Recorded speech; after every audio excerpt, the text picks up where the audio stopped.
Taibbi's Italian. It's Italian by way of Lebanese. It's like Sicilian. It's Arabs and Sicilian. Yes. Yeah, but I'm neither. My father's Filipino. My mother's Irish. He was adopted. Oh, my dad was adopted too. Really? Yeah. Oh, wow.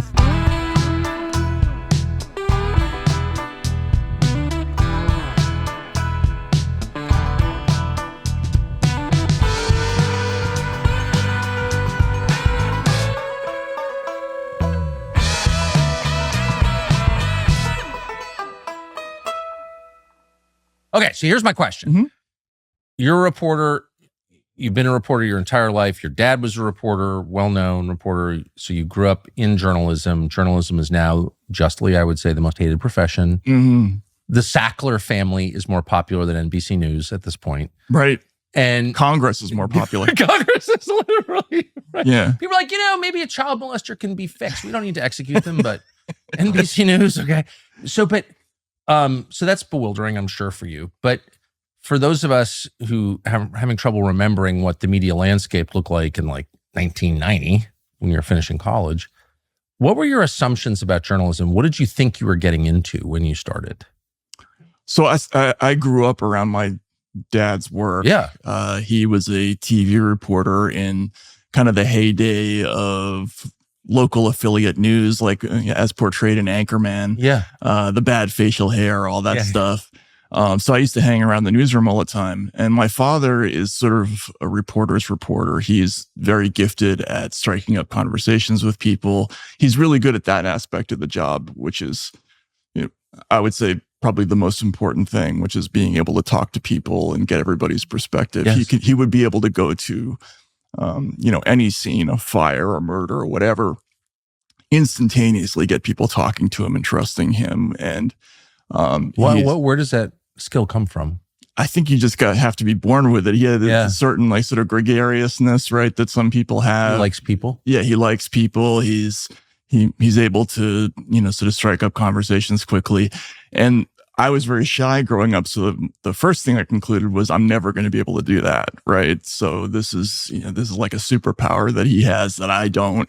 Yeah. And I thought I would have to go in a different direction. I also grew up wanting to be a fiction writer. Right. I was really obsessed with that growing up. And then when I got out of college, I realized that the only thing I really knew how to do was his job, because I had watched it so much growing up. And so it was something that would keep me at least tangentially in the writing business. So I got into it, and only over time did I really appreciate the way they did reporting back then. It was a much different thing than what people do now. Did you think it was honorable? Like when you were a kid, did. Did you think like my dad does something embarrassing or my dad does something important and useful? No, I thought what he did was important, useful, and honest. And, there was something very egalitarian about the way reporters carried themselves. Once upon a time, they, only now are journalists, universally culled from the Ivy Leagues and these upper class schools. In fact, I was part of that generation of sort of rich kids who went into journalism. When my father went into it, he started when he was 18. Journalism was more of a trade than a profession. It wasn't necessary to have a college education. And most of the people who went into it, they had kind of a natural antipathy for people in power. Yes. They overwhelmingly sided with the ordinary person, just reflexively. And they were, they told the news from that perspective very often, right? And it was the classic editorialist at the time was somebody like, Jimmy Breslin or Mike Royko, this sort of voice of the people kind of a thing. And so I grew up always imagining that the reporter was somebody who was on the side of ordinary people. And because he was one. Right. Yeah, exactly. And, my father carried it that way for sure. And Did your father never go to college? No, he did. He went to Rutgers. He had me while he was at Rutgers. That's why he had to go into reporting. He worked at the Home News in New Brunswick, New Jersey, and then as soon as he graduated, he went into TV. But but no, I always had this vision of journalism as this thing that, it wasn't for intellectuals. It wasn't for, people who had graduate degrees. It was for people who hustled, who worked hard and had, kind of a common touch, right? Like that's kind of the key to the job, is being willing to listen to people and all that. So I had a very specific idea of what journalism was when I went into it. I just thought I wasn't going to be particularly good at it because of that, deficit, right? Like I didn't have that gift that he had. But I started overseas in Russia, and because I was able to, I spoke Russian already early. I had an advantage over other American reporters at the time. What year did you go to Russia? So I studied in 89 and 90 when it was still Soviet. I took a year and a half abroad, and then went back as soon as I graduated. Actually, I went back before I graduated and started stringing and working for a bunch of different organizations there, and finally got a job at an expat paper. So 91-ish? Yeah, 91-ish, 92. Right after the revolution, basically. Yeah. Which was 91. Yeah. August. Yeah. Summer. August 91. Yeah. So shortly after that. What was it like? It was amazing. It was the Wild West, the funny thing for me is people ask me, why did I love Russia so much? The first reason is that all my favorite writers growing up were Russians, and Nikolai Gogol was my hero. I wanted to be a comic novelist, and the Russians have so many amazingly funny writers, as you know, right? Yeah. From Bulgakov to Dovlatov, all these people. I wanted to learn the language. Then when I got there, I had been a very depressed teenager, had, struggled socially, behaviorally, all these other things. I got to late Soviet Russia and everybody's depressed. And, nobody's happy. And I thought, this is amazing. I fit right in. And you had a dark Slavic soul and you didn't even know it? Yeah, exactly. And in America, there's this incredible pressure on young people. You have to succeed right away, right? Be cheerful. Yeah, be cheerful, look good, be in shape, like all these other things. Russians, no way. There was none of that attitude. Nobody was going anywhere. And when I got there, that was just incredibly attractive to me. And so, well, I've never heard that take before. That is awesome. No, it was really funny. And because of that, I got along with Russians in a way probably that other Americans didn't. I think there was a connection there that was very natural, and I really took to the place early on. How did you speak the language? Well, it's like anybody who you come to the United States. If you have no choice and you have to speak English, you'll learn it pretty quickly. So I studied in St. Petersburg, but then I briefly went to Uzbekistan because I had this idea that there weren't that many stringers in Uzbekistan, so I would get more work.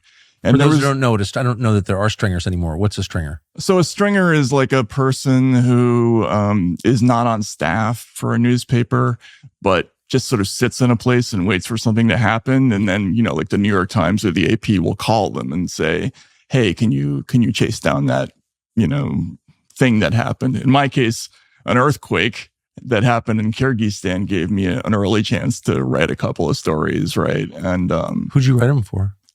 I think I wrote one for AP in 1991. I ended up getting thrown out of Uzbekistan because I had a bad visa. But while I was there, I really learned Russian because nobody there spoke English. And I also was on the Uzbek national baseball team, which was hilarious. How? So one day I was walking past one of the colleges and I saw people playing baseball, and I was going to keep walking. And then I thought, I'm in Uzbekistan. What is that? It turned out that there was, I think it was like a refrigeration school, and there were a whole bunch of students from Cuba, and those guys could really play, right? So I just went and asked, you guys mind if I play with you? And so I ended up being a catcher on a team full of Cubans with a Russian coach, and we played other Central Asian countries, and it was hilarious. Yeah. We had ground rules. This is going to sound like a fake story, but it's true. We had ground rules when we played in a pasture. If you hit a sheep, it was a double. Sorry, if you hit a cow, it was a double. If you hit a sheep, it was a triple. That is a true story. That actually Did anyone happened. ever hit a cow or sheep? No. Not. We only played like 2 games in that place. So, but that actually happened. I was actually playing baseball when I got thrown out of the country. So Uzbekistan in 1991 was not a first world place. No, Uzbekistan was, it's kind of a typical Soviet satellite country. It was really struggling economically. It had all kinds of problems, environmentally. It used to be the big cotton producer for the Soviet Union, and then that sort of dried up for a variety of reasons. The Sea of Azov is now gone, right? So it was a troubled place. There was a war going on in Tajikistan right next to us, and so it was an interesting place to be. But it was sort of my first experience. What did your parents think? My mother was terrified. When I got thrown out of the country, I got a visit by these people who were, I guess their word for it was the SNB, the Služba Nacionalna Bezopasnosti, which is just their version of the KGB. And they asked me for my papers. I had the wrong papers. I was there on a student visa that I'd kind of, was kind of phony. And but I had to send a telegram telling my parents that I'd been kicked out of the country. So I wrote, KGB kicking me out, will call from Moscow. But she got KGB kicking me gut, will call when I get to Moscow. I'm being beaten to death by the KGB. Yeah, so she was worried, but no, it was fine. But your dad was for it? Yeah, I think he thought the whole adventure thing was interesting. And then when he finally visited Russia in the mid-90s, and saw what the place was like at the time, he thought it was, a paradise for journalists, which it was, because there was so much crazy stuff going on. And it was a great place to learn the profession, really. Yeah. What was press freedom like then? It was really interesting. There was a very vibrant community of really hardcore, great investigative reporters who suddenly appeared out of nowhere. Because remember, the press had been suppressed almost completely for 80 years, right? And as soon as there was a little bit of an opening to do real reporting, there were suddenly these very brave reporters who showed up, and they were risking their lives every time they wrote, because the way the system was set up was that every newspaper was basically owned by a different gangster, and you would get material. They called it selling jeans over there, right? So somebody would give you a packet of information. You would write it up about the rival gangland figure or politician, and then but if they wanted you to pay the price, you might get shot in a doorway or something like that. So there were people who got killed by exploding briefcases. For instance, there was a guy named Dima Holodov who worked for Moskovsky Komsomolets when I was there, who had written about Yeltsin's defense minister. He got blown up in a train station. But the Russians, those guys were my heroes. I tagged on to a bunch of those people really early. And that's where I kind of really learned the whole investigative journalism thing, was from those people. Not all of whom stayed in the business for very long, sometimes not voluntarily. But you stayed 10 years. Yes. Yeah. How come? I mean, I love the place. I was planning on staying forever, really. Then things definitely turned weird when the transformation from Yeltsin to Putin happened. Yes. None of us had any illusions about who Putin was. Putin was a known quantity. He was the deputy mayor of St. Petersburg when I was a student in St. Petersburg. He was kind of known as, there were all sorts of stories that were told about him back then. And when he first came to power in Moscow, it was sort of widely understood that he was doing it. And Yeltsin even writes about this in his biography, because Yeltsin needed help getting out of the country and escaping prosecution. And there had been some indication that Putin had done that for his previous boss, the mayor of St. Petersburg, Anatoly Sobchak. So, the sort of investigative journalism community was very suspicious of Putin when he first arrived. But the Western journalism community loved him. And this loved Putin. Yeah. And this was, I had already become disillusioned with American journalism before that because they had misreported a lot of things about post-communist Russia. But that was kind of the last straw for me, I think. Traditionally, think tanks do a lot of thinking, and the Heritage Foundation still does that, but it also, thankfully, has begun doing. Heritage has built a massive investigative and litigation operation out of its headquarters to save this country from the corruption that is taking it over, both actual, literal corruption, financial corruption, there's a lot of that, but also ideological and moral corruption. And to fight back, Heritage is engaging in almost 50 separate lawsuits against various government entities to try and pry out information to bring a little sunlight to the process that even Congress can't get. And it's been working. They produced documents exposing the Biden crime family to the rest of the world. You've read those stories. And helped kill the sweetheart deal that Biden's DOJ tried to make with his son, Hunter Biden.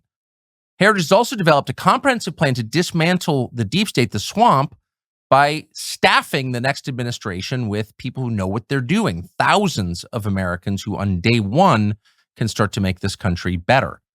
So it's important work. Again, it's not just thinking, it's doing. And if you want to support it, go to heritage.org/Tucker. Can you just back up one click? What did they misreport?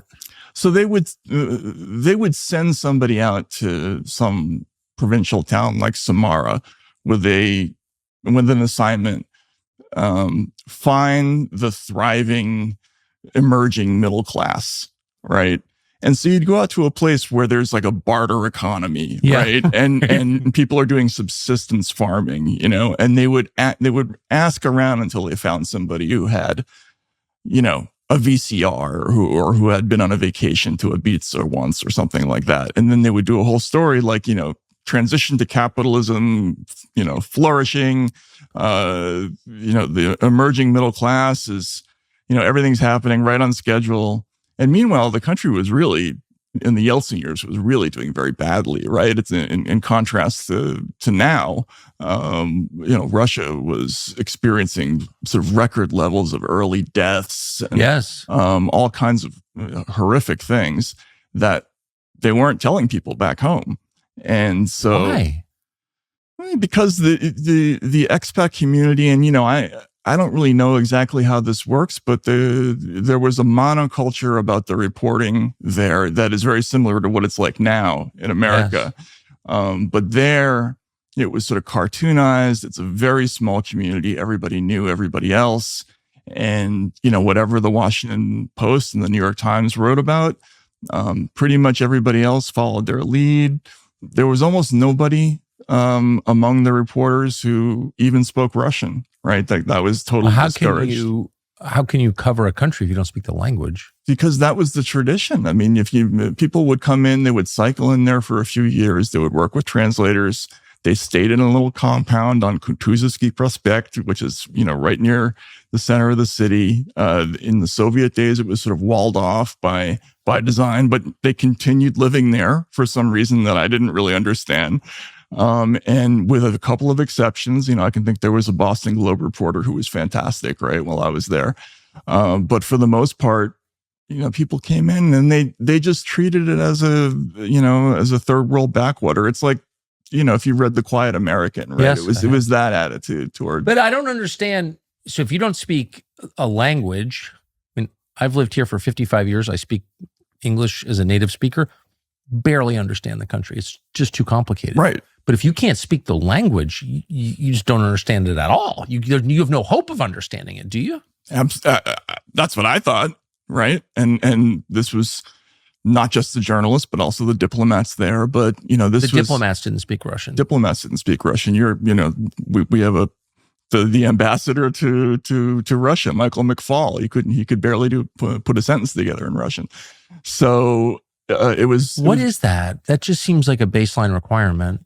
So the way it was explained to us was that this was something that was a hangover from the American diplomatic experience in China before the Maoist Revolution, where the diplomats were deemed to have been too close to the local population, didn't warn the people back home what was happening. So they made a habit out of cycling people from spot to spot so that they wouldn't become too accustomed to the culture or too acculturated, right?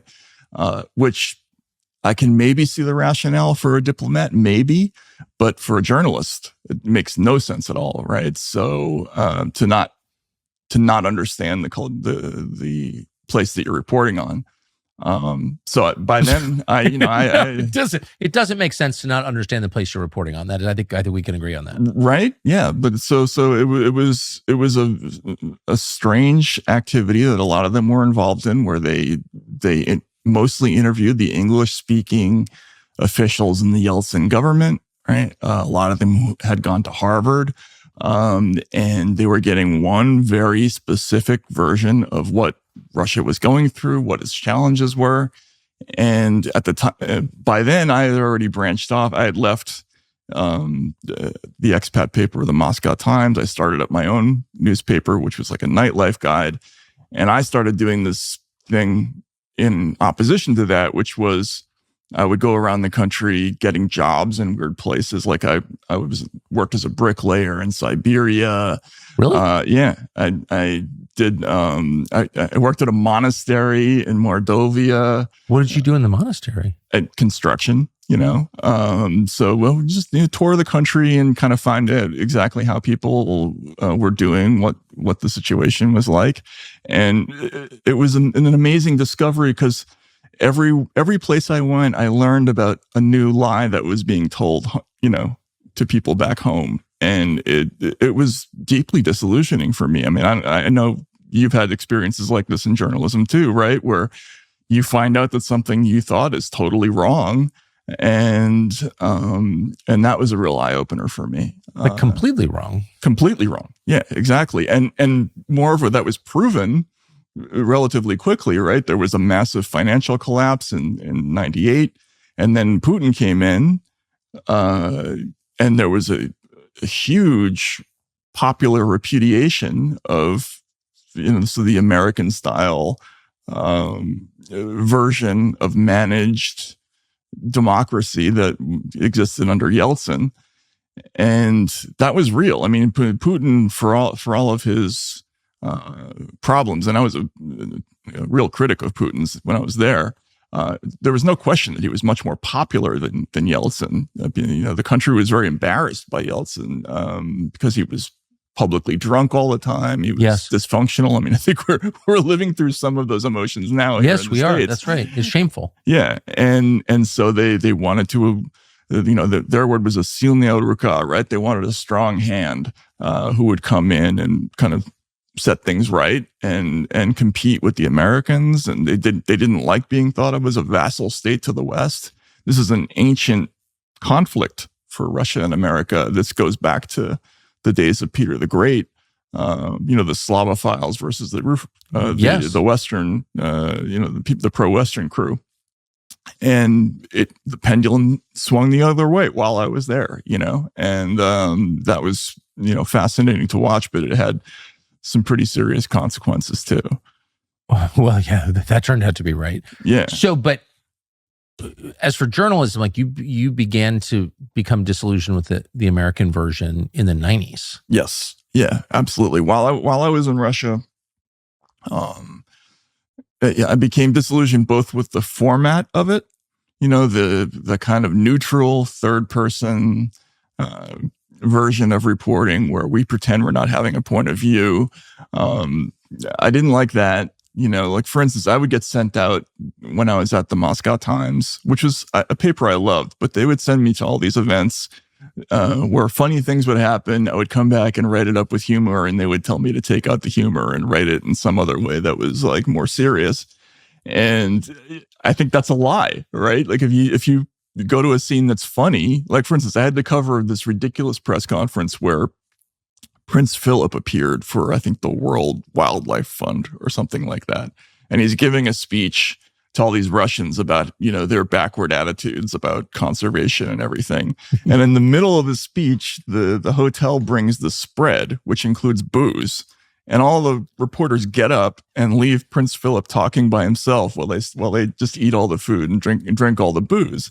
And to me, that's the story. Yeah. Right? Yeah. So I went home and I wrote that up, and they kind of wanted me to do something else. Like pretend it didn't happen. Right. Exactly. And I thought, well, this isn't right. I mean, I was just a kid. I didn't really know, but I thought there's something not quite right about this. So to what extent, in retrospect, do you think that Western news organizations were taking their cues from Western businesses or Western governments?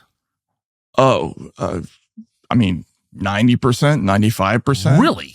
Absolutely. Yeah. I mean, if you go back and look at the coverage of, the New York Times, the Washington Post, some other organizations, the current Deputy Prime Minister of Canada, Chrystia Freeland, was sort of a colleague at the time. She was part of that whole crew of Western journalists there. What was she like?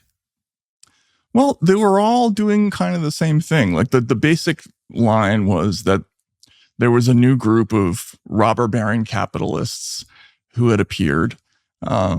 And yes, it was messy. It was a messy transition to capitalism was the word they used for it. Now, actually, it was just pure gangsterism. And most of the people who got rich did so through absolutely corrupt privatization schemes where, like, for instance, there was a thing called loans for shares, where the government was literally lending the money to cronies so that they could buy companies like Exxon for pennies on the dollar. I mean, like Yukos, for instance, was a gigantic oil company worth, as much as any Western oil company would be worth. They bought it for nothing, basically, for a pittance, because they were pals of the people in government.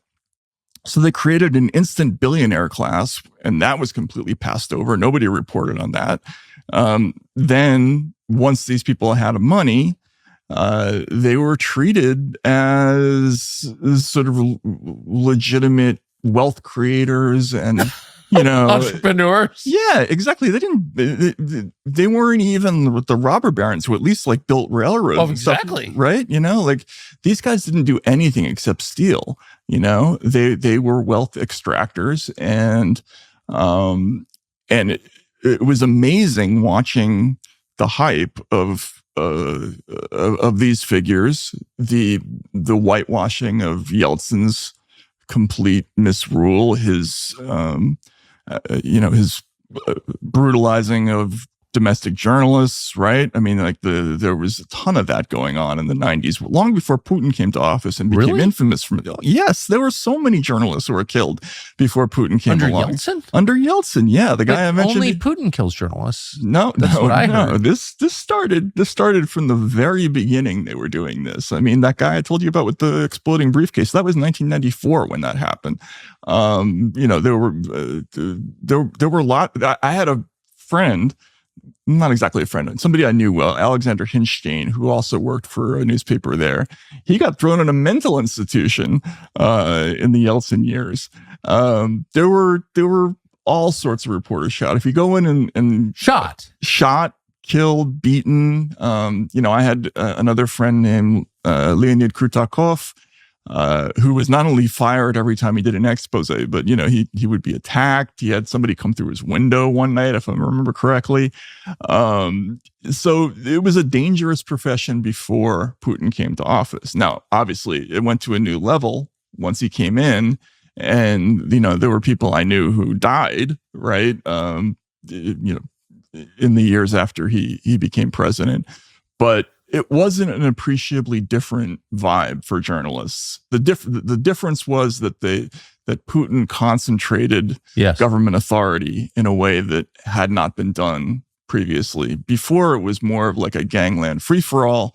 Putin came in, he took over the last remaining independent television station, NTV. He had one of the oligarchs arrested, Vladimir Gusinsky, and the owner of Bank Menatep, Mikhail Khodorkovsky, famously put in jail. They were sponsors of media as well. So, but the only thing that was different is that the government was exerting sort of overt control over media, and they were stamping out the individual pockets of opposition.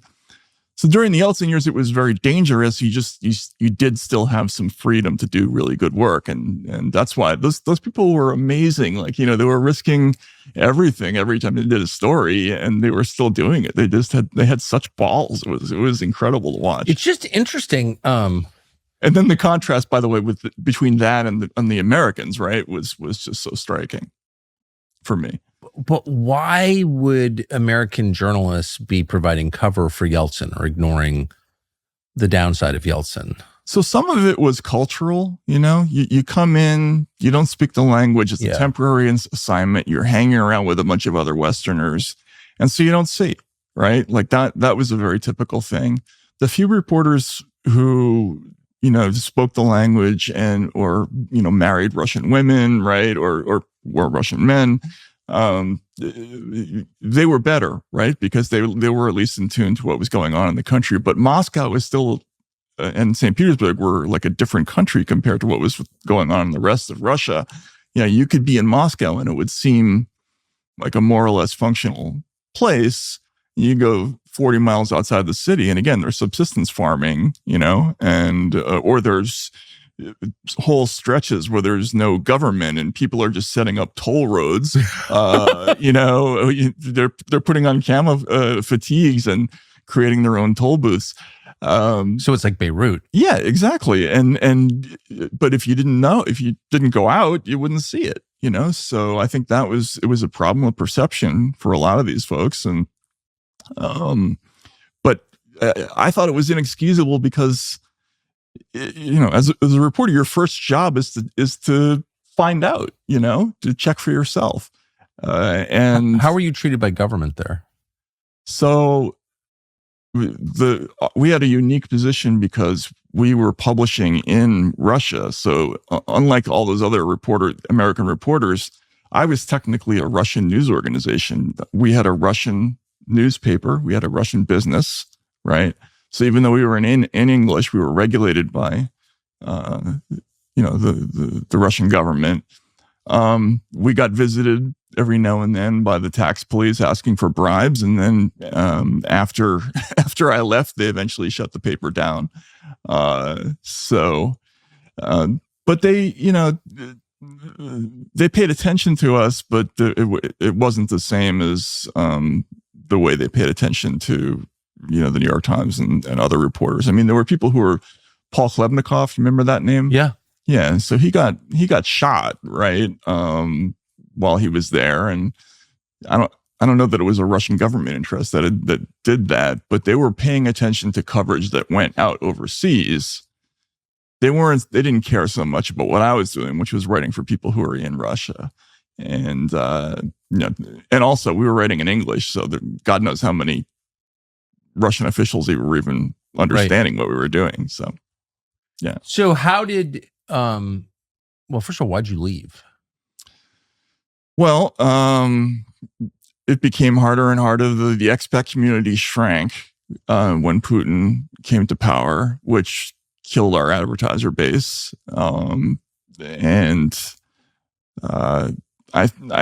We had a humor newspaper that was sort of loosely based on like a cross between Spy Magazine and Screw. And I kind of thought that we had, run the course creatively while I was there. At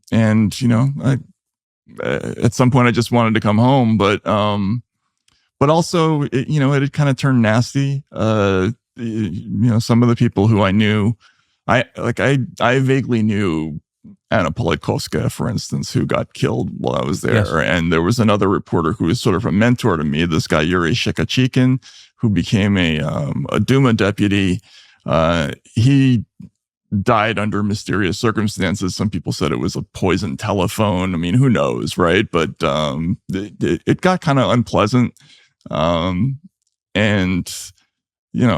The community was just not as big as it had been in the 90s. I mean, Moscow in the late 90s was an incredible scene. It was like Chicago in the 30s. It's very difficult to describe what it was actually like. Gangsters everywhere, bodies, all over the place, people being thrown out of windows. There were terrorist explosions happening all the time. It was a wild place to be. That story kind of ran its course while I was there. And the city started to transform into what you saw when you went. Yeah, the most functional city I've ever been in. Yeah, which is it's so amazing for me to hear. It was certainly shocking for me. So this winter, I'm standing in the kitchen with my dogs and my wife comes in. She's just come back from a long walk and she has this look on her face, this look of tranquility and joy and peace. And I said, what have you been doing? And she said, I was praying. And I said, where? She said, on my walk for an hour and a half. And it turns out she was listening to something I'd never heard of before, which is an app called Hallow. Hallow, Halllow, Hallow, like hallowed. And a friend of hers gave it to her. And this set off a chain reaction in my family where pretty much everyone in my family started to listen to Hallow every day. It's a prayer app. And it's the best way, as you know, to find peace. And this makes it very easy to set aside the time to deeply pray every single day. And I was so impressed by Hallow that I tracked down the number of the CEO and I called him and I said, I want to advertise this on our podcast because it's something that I really believe in. And I think you do an amazing job. And it's basically non-denominational Christian. You don't have to be Catholic or Protestant. You can be any kind of Christian. But Hallow will help you focus your prayer in a way that'll be very obvious to your husband when you walk into the kitchen. I can promise you that. It's an amazing, amazing resource. They've got like 10,000 audio guided prayers, meditations, Bible studies. Famously, Mark Wahlberg leads one of them. It's just really, really good. You can download it for 3 months free at hallow.com/Tucker. And I strongly recommend that you do that. Yeah. So you missed, in the 10 years you were gone, the entire span of the Clinton years. Yep. And 9/11. And so I think it's fair to say it was a completely different country in 2002 from what it had been in 1992. Mm-hmm. What did you think when you got back? Well, I mean, I was shocked when I got back, and I was thinking about this just the other day because, I think a lot now about kind of America's slide toward autocracy, because I had this vision the whole time I was there. Watching the Russian government in action was like getting this incredible advanced education into autocratic methods and how things work, right? The jailing of political opponents, on trumped up charges or, blackmail, and how things are leaked by the intelligence services. Like that stuff just happens out in the open there, right? And I always had this image that, well, in America, that doesn't go on. And then I come home to post 9/11 America, and the whole vibe is, well, we have to start throwing all of our democratic guarantees overboard because, as Dick Cheney put it, we have to start exploring the dark side because the Bill of Rights is inadequate to keep us safe. We need to start doing all these things that I thought were crazy. The Patriot Act, the authorization to use military force, right? Like, so moving the authority to declare war out of Congress to basically to the White House, mass surveillance, Guantanamo Bay, all these things were really shocking to me. And it was kind of, I thought it was also ironic to come back from Russia to this developing situation. And so what years did you get back? 2002. So was it clear to you then where the trajectory was headed?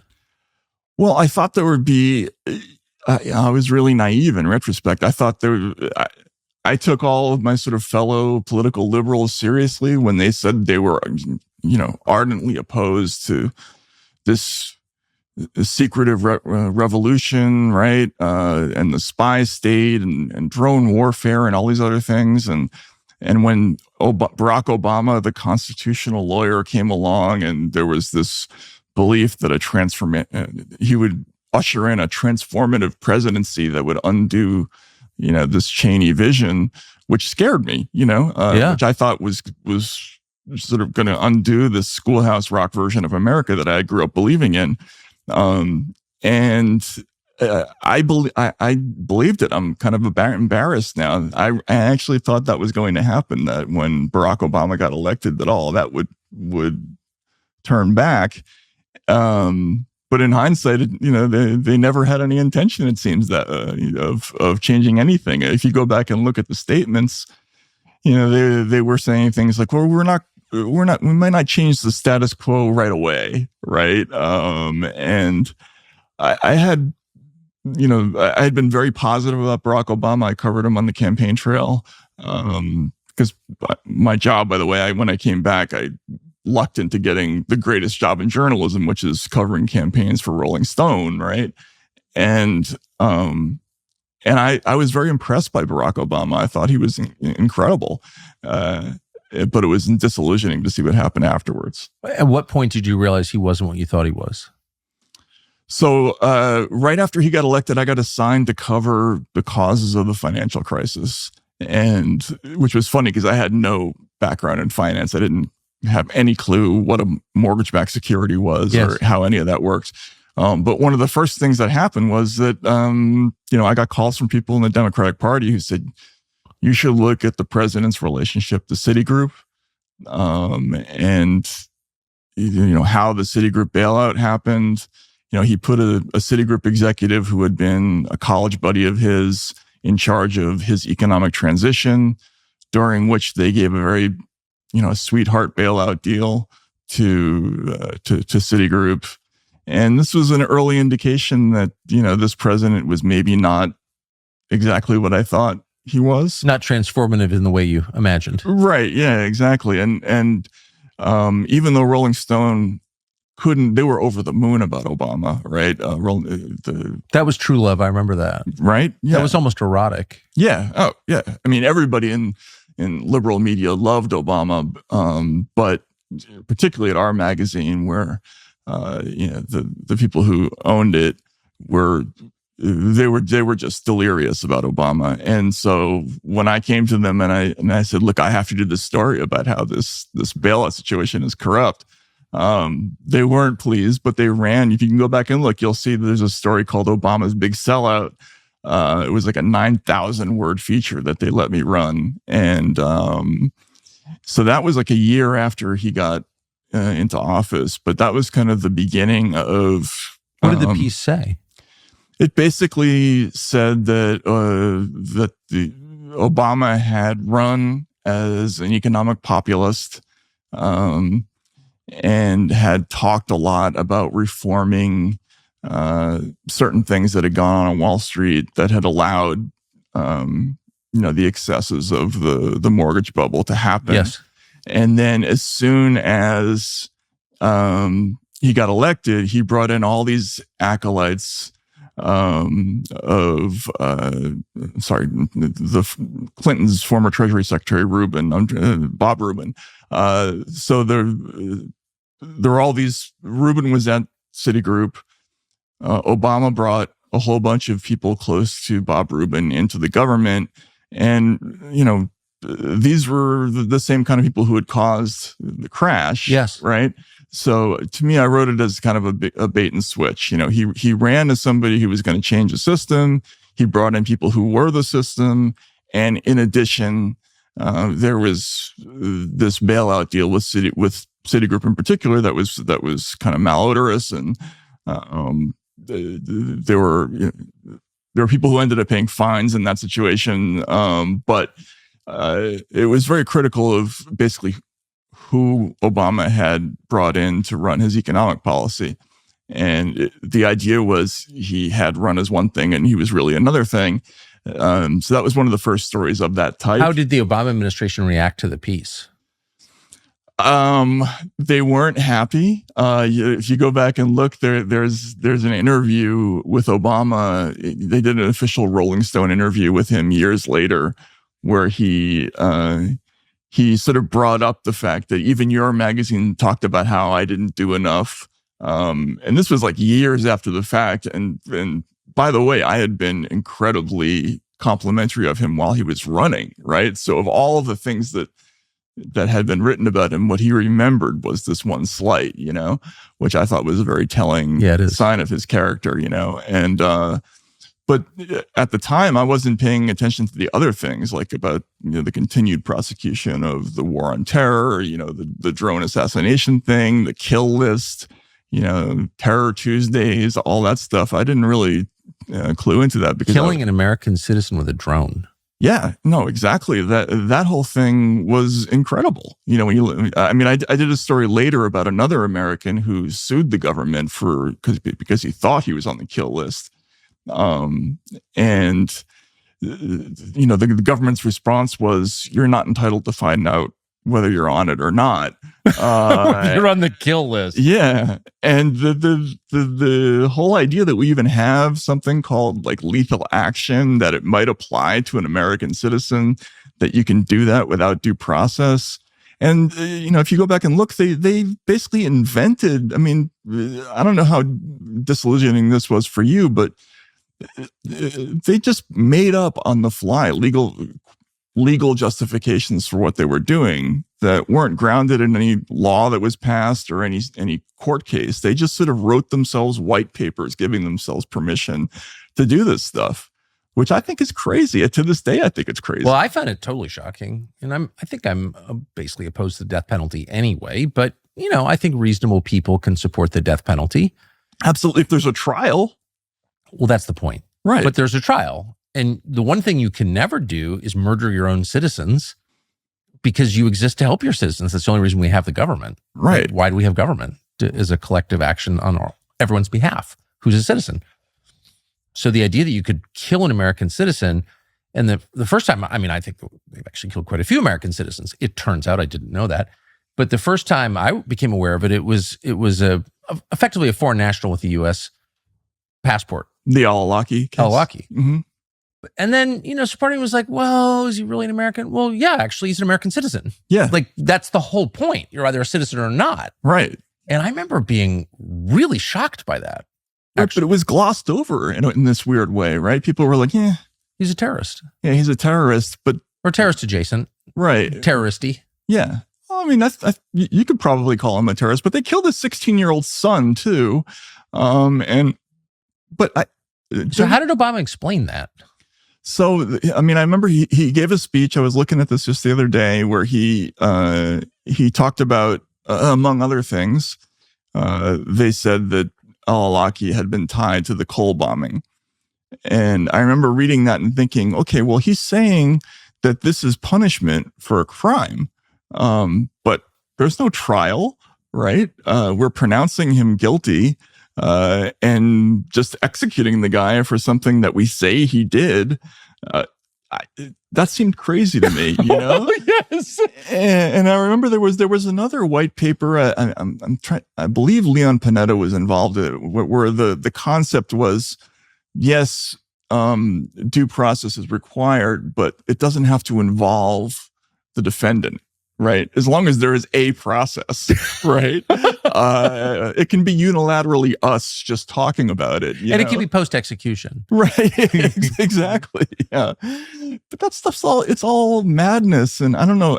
I'd be curious to hear what you think. I think when we did those things and didn't make a big stink about it, psychologically, we just crossed a line into something else. And I feel like there's no going back once you.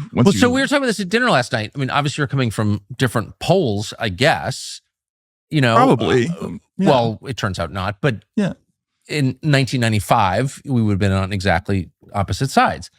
But I think we both, given our similar age, had the same sort of gut level belief, which is whatever the U.S. does abroad is in a completely different category from the way the government conducts itself domestically. In other words, you can't treat American citizens like you would, the Houthis or something. Right.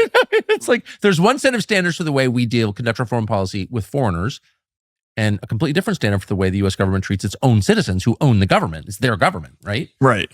And exactly. I guess what I didn't realize, because I was morally deficient and young and dumb, was that once you start doing really evil things abroad, you're going to do them at home, actually. Absolutely. And you can't defend democracy by subverting democracy. No. And also you're basically denaturing the whole idea of democracy. You're diluting it once you start murdering people without due process. It's not democracy anymore. I mean, they use that term in a very facile way now, constantly. Oh, we have to protect democracy. Well, what do you mean by that? You're going to protect democracy by censoring, right? Like this is the whole thing that I've spent the last 2 years on. If that's what you mean, that's contradictory, right? And that thing. Contradictory in what sense? Well, the First Amendment says that we don't do that, right? Well, like you can't protect the Bill of Rights by violating it, right? Know? And this whole switch, and I think like most Americans, I was like you.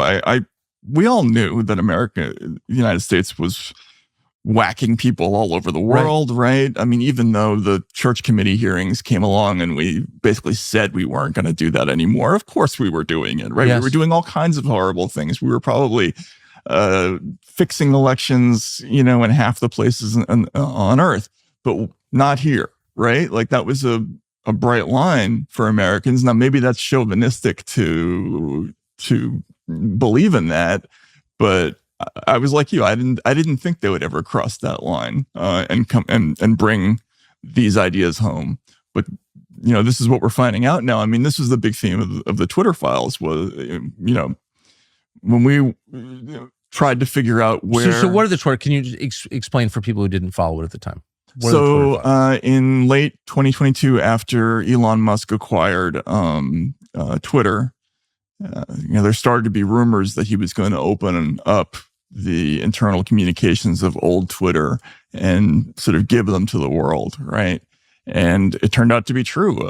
I got a call one day, or I got a note, sort of summoning me to San Francisco. And from whom? From somebody at Twitter. Let's put it that way.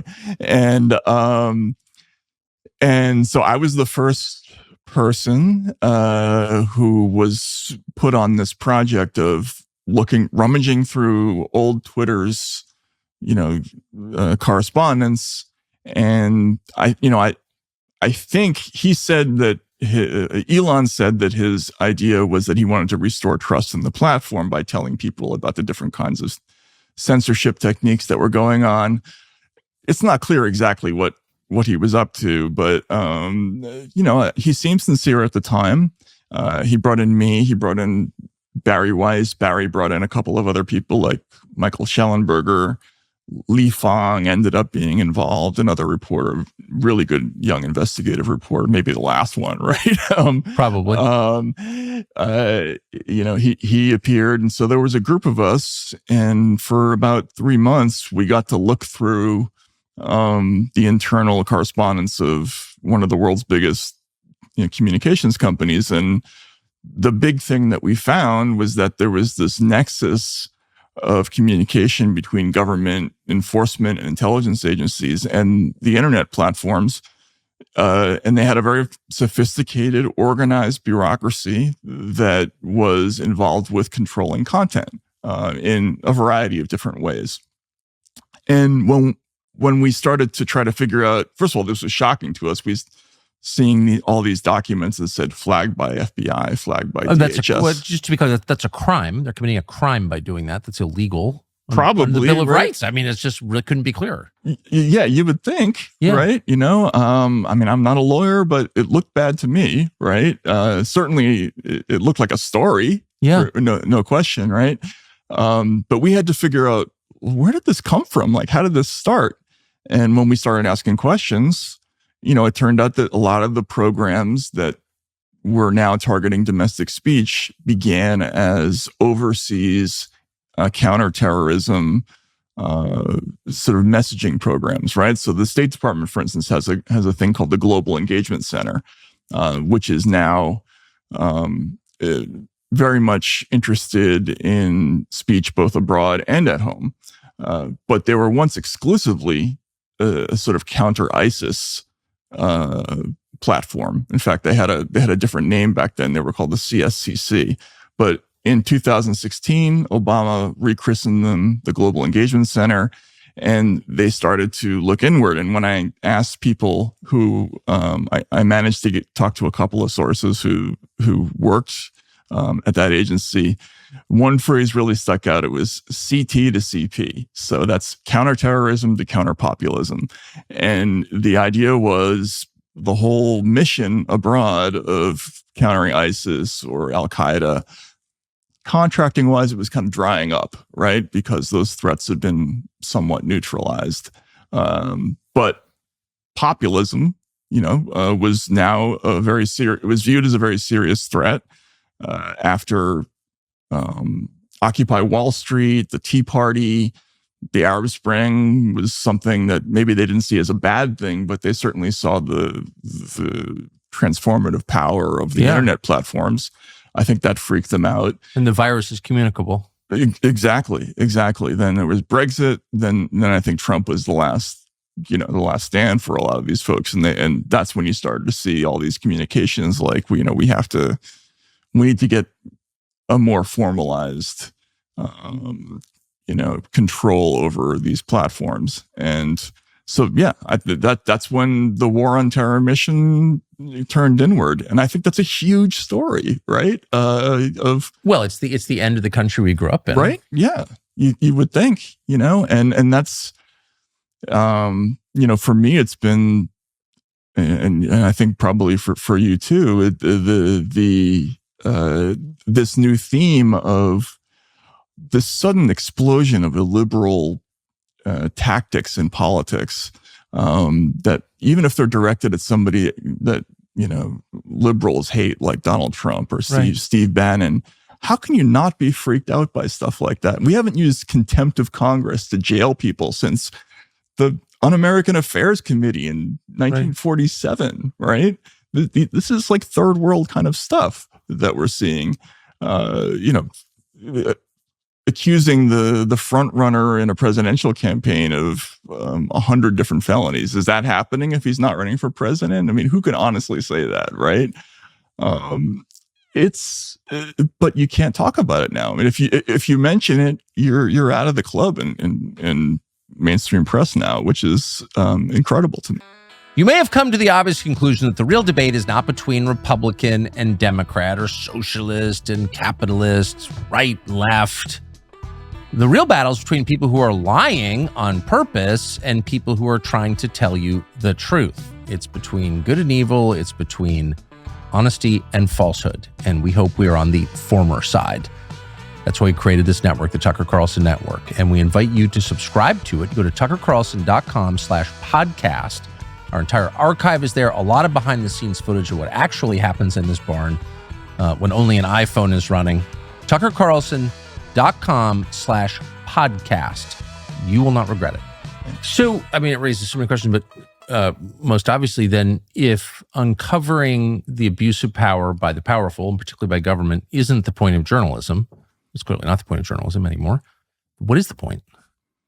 Well, I mean, then you become courtiers, right? I mean, I think that's, again, what's ironic for me is that, this is, I saw this process happening full circle. When I first got to Russia, the first reporters I met had worked at places like Komsomolskaya Pravda in the 80s, right? Yes. Which were, at one time, it was the world's largest newspaper. It had a circulation of 21 million or something like that. And I worked in the old Pravda building when I was at the Moscow Times. And the people there, they would tell me stories about what their jobs were in the 80s. And there was like taking dictation. They were clerks, basically, right? Yes. They would get whatever the message of the day was, and they would do it and then go home to their wives, and they would go fishing on the weekends. And there was no, intellectual anything involved with it. You couldn't take it in that direction. It would be hazardous to your health if you did.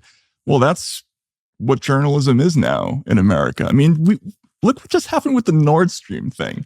Just to take an example, right? Nord Stream happens, and there's no investigation whatsoever in any of the major newspapers. How can that happen? It's this major consequential thing that might have an impact on starting a war with a nuclear power. Oh, it just wrecked the economy of Western Europe. And it's a major ecological disaster, which you claim to care about. It's the largest man-made emission of CO2 in history.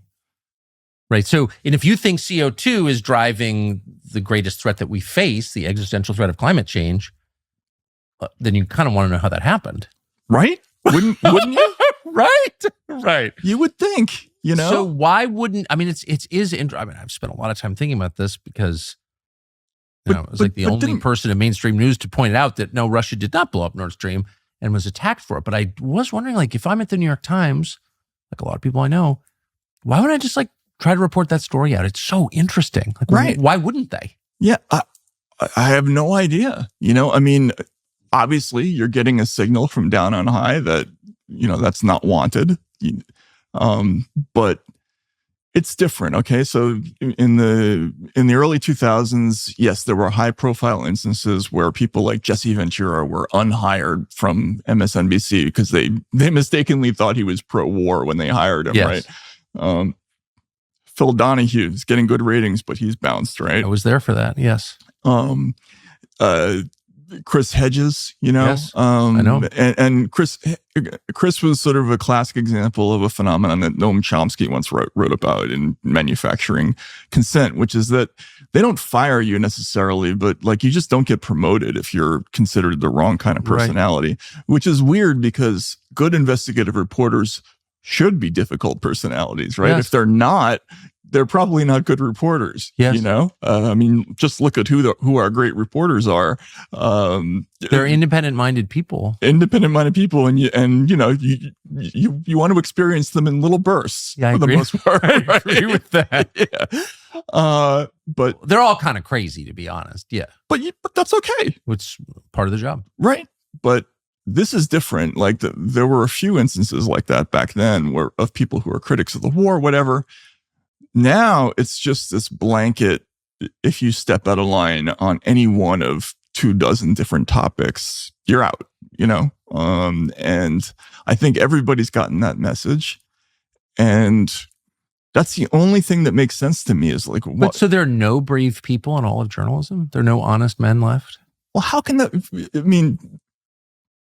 that it can't be possible, but it kind of is, right? There are a few people who I think tried to do a few things, but just to look at the Russiagate story, they made so many mistakes on that. Jeff Girth. So before you, let's put you at the center of this because you were one of the reasons we're having this conversation is you were one of the only liberals in all media who said, and you speak Russian, you live there for 10 years, you have credibility on this question, I would say. And you were the only ones who said, I don't like Trump. I didn't vote for Trump, but I don't think this is real. I had a book out at the time called Insane Clown President about Donald Trump. Right? I'm not a fan of the guy, right? But they came to me. So where were you when the Russiagate thing started? I was at Rolling Stone. And what did you think when you first heard that he was a Russian agent? So it was in late 2016. It was right after he had gotten elected. You remember that list that came out, Proper Not?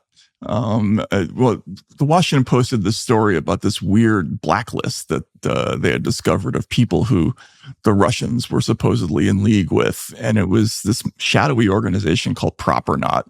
And they linked to this list of sites and without any evidence at all, they were linking all kinds of independent journalists to Russia, and I thought, well, that's crazy. And then there was this whole thing about I actually had to do a segment on MSNBC with Chris Hayes. The other guest was Malcolm Nance, of all people, and it was all about is Trump in league before he got inaugurated? Is Trump in league with the Russians? There had just been a big leak about that. And I thought, well, there's no evidence for this, right? We just had a catastrophic episode in journalism with the WMD thing where anonymous sources get us in a lot of trouble. If you can't recreate the experiment in the lab, you got to be careful of that story, right? And that's all I said. I wasn't like, he's innocent, like I just thought, this is a dangerous story. Let's all be careful with this. And immediately there was this reaction that was just shocking to me. It was like this shunning thing. It happened to me. It happened to, Greenwald, obviously. Aaron Mate at The Nation. There was like a group letter that was written by the rest of the staff, denouncing him. The husband of the editor of the Nation, also the Stephen Cohen. They didn't want him around. Wonderful man. He was, yeah, absolutely. He was a good friend of mine. But it was crazy because this was so early in the process, and everybody had already predetermined that this thing was true. This extraordinary, complicated thesis. They had somehow already arrived at the conclusion that it was proven, and so at this point, you didn't know either way? I didn't really know either way, but I had a strong suspicion that it was wrong, right? Like, this journalists have a sense, or the sixth sense. It doesn't smell right? Right. Like, it's kind of like the French Connection where Gene Hackman looks over and he says, that's a wrong table, right? Yeah. Like, this was a wrong table. It didn't look right. And I felt the same way. Yeah. And it was too complicated for me to see. I wish I had known at the time. Even in right-wing world, where I then worked and lived, I felt like everyone believed it. Yeah.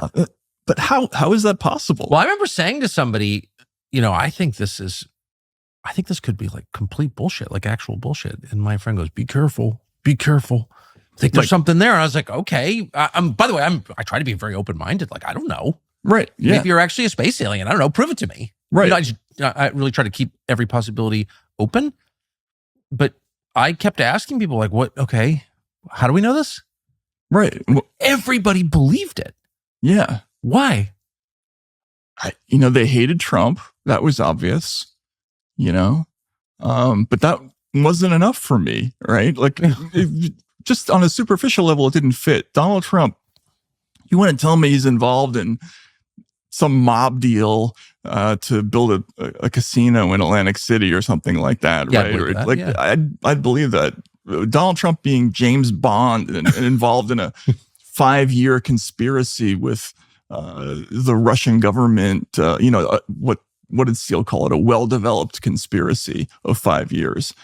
That's ridiculous. This is a guy if you've been to any of his campaign speeches, he can't get through the first sentence of one of his scripts. Like, his brain is already off in another direction. How is that guy going to keep a secret? It didn't make any sense. And nobody had any evidence. And then even when things came out that should have been fatal to the story, like when it finally came out in October of 2017 that the Clinton campaign had funded the Steele dossier, I thought, well, it's over now, right? With a Republican donor too. Well, yes, yeah, sort of previously, right? Steele didn't come on until later, but still, once that came out, and you knew that campaign research had ended up in an intelligence assessment, that should have been it, I thought. And everybody just plowed ahead like it was still a thing. And so what happened to you in the middle of all? So you're at Rolling Stone, you're this famous liberal reporter, one of the most famous liberal reporters, actually. And you make the mistake of saying, well, we don't know for a fact this is true. People start shunning you. Where does it go from there? So then I started to get angry about it. And at one point I went, why? Oh, because, I don't like to be told what to do. I don't like to be told that I got to ignore something. Yes. Right. Like, I'm one of those difficult personalities in journalism, right? Like, it just happens that way. But I went to Rolling Stone at one point. I had really good editors there for the most part, but I went to them and I said, look, this story's wrong, right? And it's going to come out that it's wrong. Give me 8 weeks to chase this down, and let's be the first mainstream organization to get it right and put it to bed, and it'll be a coup for us, right? Let me do my thing on this.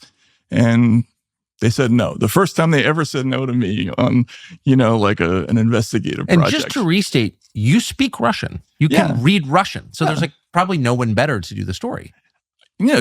I would think, right? I even had some sources over there, right, who could have chased it down, certain aspects of it down, like, the Trump Tower deal and all that stuff. Like that would have been relatively easy to go through. And I had covered Congress. So the people who were investigating this, like I knew some of those folks too. And it's a great story. I mean, when it first came out, it was obvious. This is either the biggest intelligence coup in history, right? The Russians getting a Manchurian candidate in the White House, or it's the biggest fake in history, right? The biggest setup in history. Somebody's either telling the biggest whopper ever, or the Russians have just pulled off the most amazing thing. It can't. There's no other option. Yes. There, right. So if it's not this, it's that, and we might as well be the first to report that, right? Yes. And so what did they say when you make? They said no. On what grounds? I don't even remember what the excuse was. They just weren't enthused about the idea, and I understood that, like they're a Rolling Stone. They have an audience that has certain expectations, but that was a big moment for me, I was naive. I actually thought that the magazine would be interested in going there, because they had let me, go against Obama before. They had let me do other things, but not on this. So, what did your colleagues say to you? Because by this point, I think it was becoming public to anyone who was watching, like me, that you were dissenting from the line on this question. Yeah. So I would say Glenn Greenwald took the brunt of it. There were stories in the New Yorker profiles, the bane of their resistance, right? Like, why is Glenn Greenwald being a stick in the mud about this Russia thing? That was like a feature topic in magazines, like a bunch of them. And, and they concluded, by the way, that he was motivated by his impatience with the rise of women and minorities in the Democratic Party. It was unbelievable. He was a racist, right? Glenn's a racist. I actually had the physical copy of the New Yorker when that came out. Did they really say that? They did, yeah. And it was an on the record quote by one of his former editors, of all things. Glenn's a racist. Yeah. Well, they didn't. Right. Well, he's impatient with the rise of women and minorities. So when I saw that, I'm like, wow, this is like, what is going on with this, right? And meanwhile, I was getting it from all angles. There were former American diplomats who were going after me online, saying I was in league with Putin, and seriously, yeah, it's kind of a heavy charge. Yeah, you would think, and that was becoming increasingly common. It was an implication of a lot of the back and forth on social media. That this person is too close to Russia, or he loves Putin, right? Like that kind of a thing. Had you ever worked as a secret agent for Putin? Of course not. No. Are you kidding? I am kidding, actually.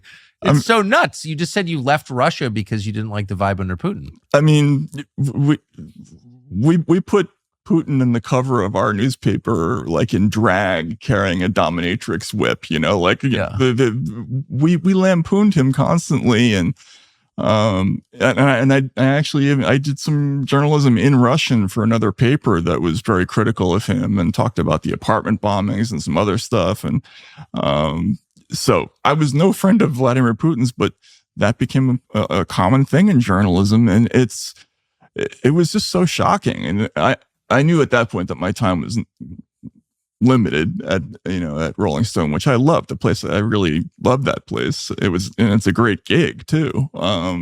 But there was no way I was going to be able to stay under those circumstances. How long did you last? Until 2020, I guess. So 15 years roughly. Maybe 16, I guess. So it was a great time. So when it became clear that, the claim that Putin had installed Trump as the American president, when it became clear that was like malicious fantasy, it was a total lie. Did any of the people who attacked you and called you a Russian agent apologize or change their mind? Of course not. Did any of them apologize to you? No, but it's a little different because by that point I was like such an outlaw that like I had no expectation of being treated fairly by anyone ever other than my wife. So I was just, no, I'm serious. By that, I was just like, your head changes. But you were very much like everyone liked you. And I mean, you were not an outlaw. Right. And then, but you became an outlaw kind of overnight. Right. Yes. Now, my name is sort of, synonymous with, reactionary troll, that kind of thing. And that happened basically overnight. It was a little tough to take for a few years there, but I got over it relatively quickly. I moved to Substack, which was, it turned out to be a great thing, and which is an independent platform. And, I was one of the first people who kind of left big mainstream media to do the self-publishing thing and discovered that there was actually, a functioning business model there. I mean, I had been in journalism for 30 years and had never seen it as anything but a dying business, right? There was never any money that you were actually going to make, right? If you're making $100,000, you're like psyched. Yeah, exactly. And then all of a sudden it turns out that there's actually this huge market out there because people hate journalism, right? Like that's the problem. When you're in mainstream media, you don't see that there's actually this screaming need for something else that people aren't getting because they don't trust regular media. So I was an early beneficiary of that whole thing. But it was a default, though. I mean, you probably would have stayed at, of course, the New Yorker or Rolling Stone, or where you were, Rolling Stone, forever, right? Absolutely. Yeah. Had this not happened, I would have been there. I was very loyal to the magazine. I stuck up for them always, even when they were wrong. Even during the UVA thing, I said, look, they made a mistake, but we're doing the right thing. We're self-auditing. Like, this is a great magazine. We have a great tradition, et cetera, et cetera. I was kind of a company man in an embarrassing kind of way. But when the Russia thing happened, all bets were off, and I wasn't the only one. There were other people in the business. This also happened to. So, but none of them came back the way that you did. Yeah, well, Glenn did. Well, Glenn, yeah, for sure. Yeah, very few. Yeah, a few. Did you think about just hanging it up and becoming a translator or doing something else? No, I love this job. I after initially not really loving journalism, I learned to really love it while I was at Rolling Stone. And then. Now, additionally, I think the country needs journalists. They need to, and they're the thing that you need most of all in journalism to be good at it is you need to have some bravery. Yes. Now, that wasn't true in American journalism for a long time. Probably, not since the Vietnam days or the Red Scare. Was there a situation where there was a real social price to pay for taking a certain stance on things.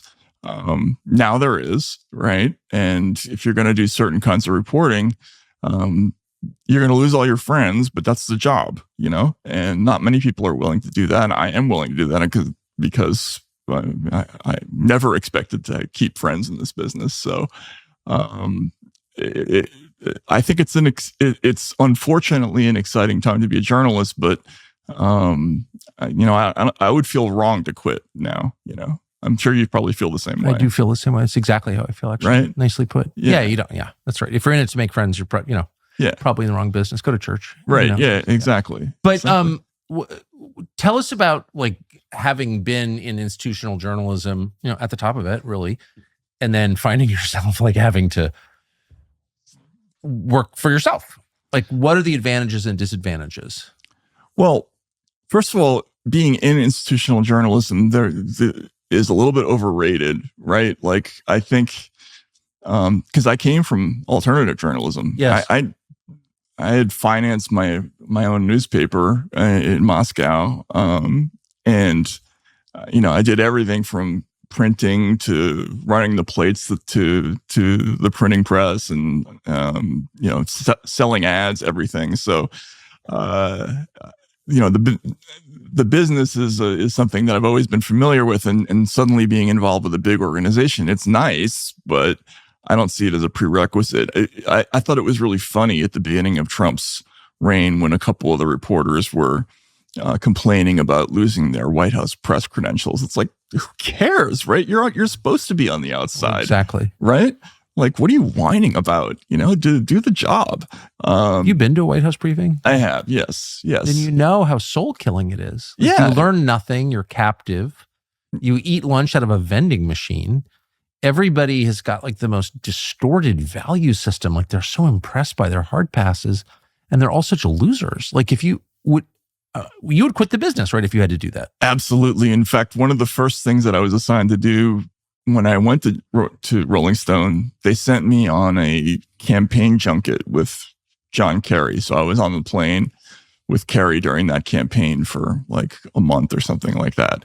And, it's a similar dynamic to the White House press corps. It's the same people every single day. It's very clubby. They have extremely. Right. So there's even seating arrangements, right? Well, of course. The New York Times gets to sit in the front, and then they kind of, it's like Heathers or Mean Girls. They according to how well known you are in the business, you have to sit further and further back in the plane, right? Or farther back in the plane.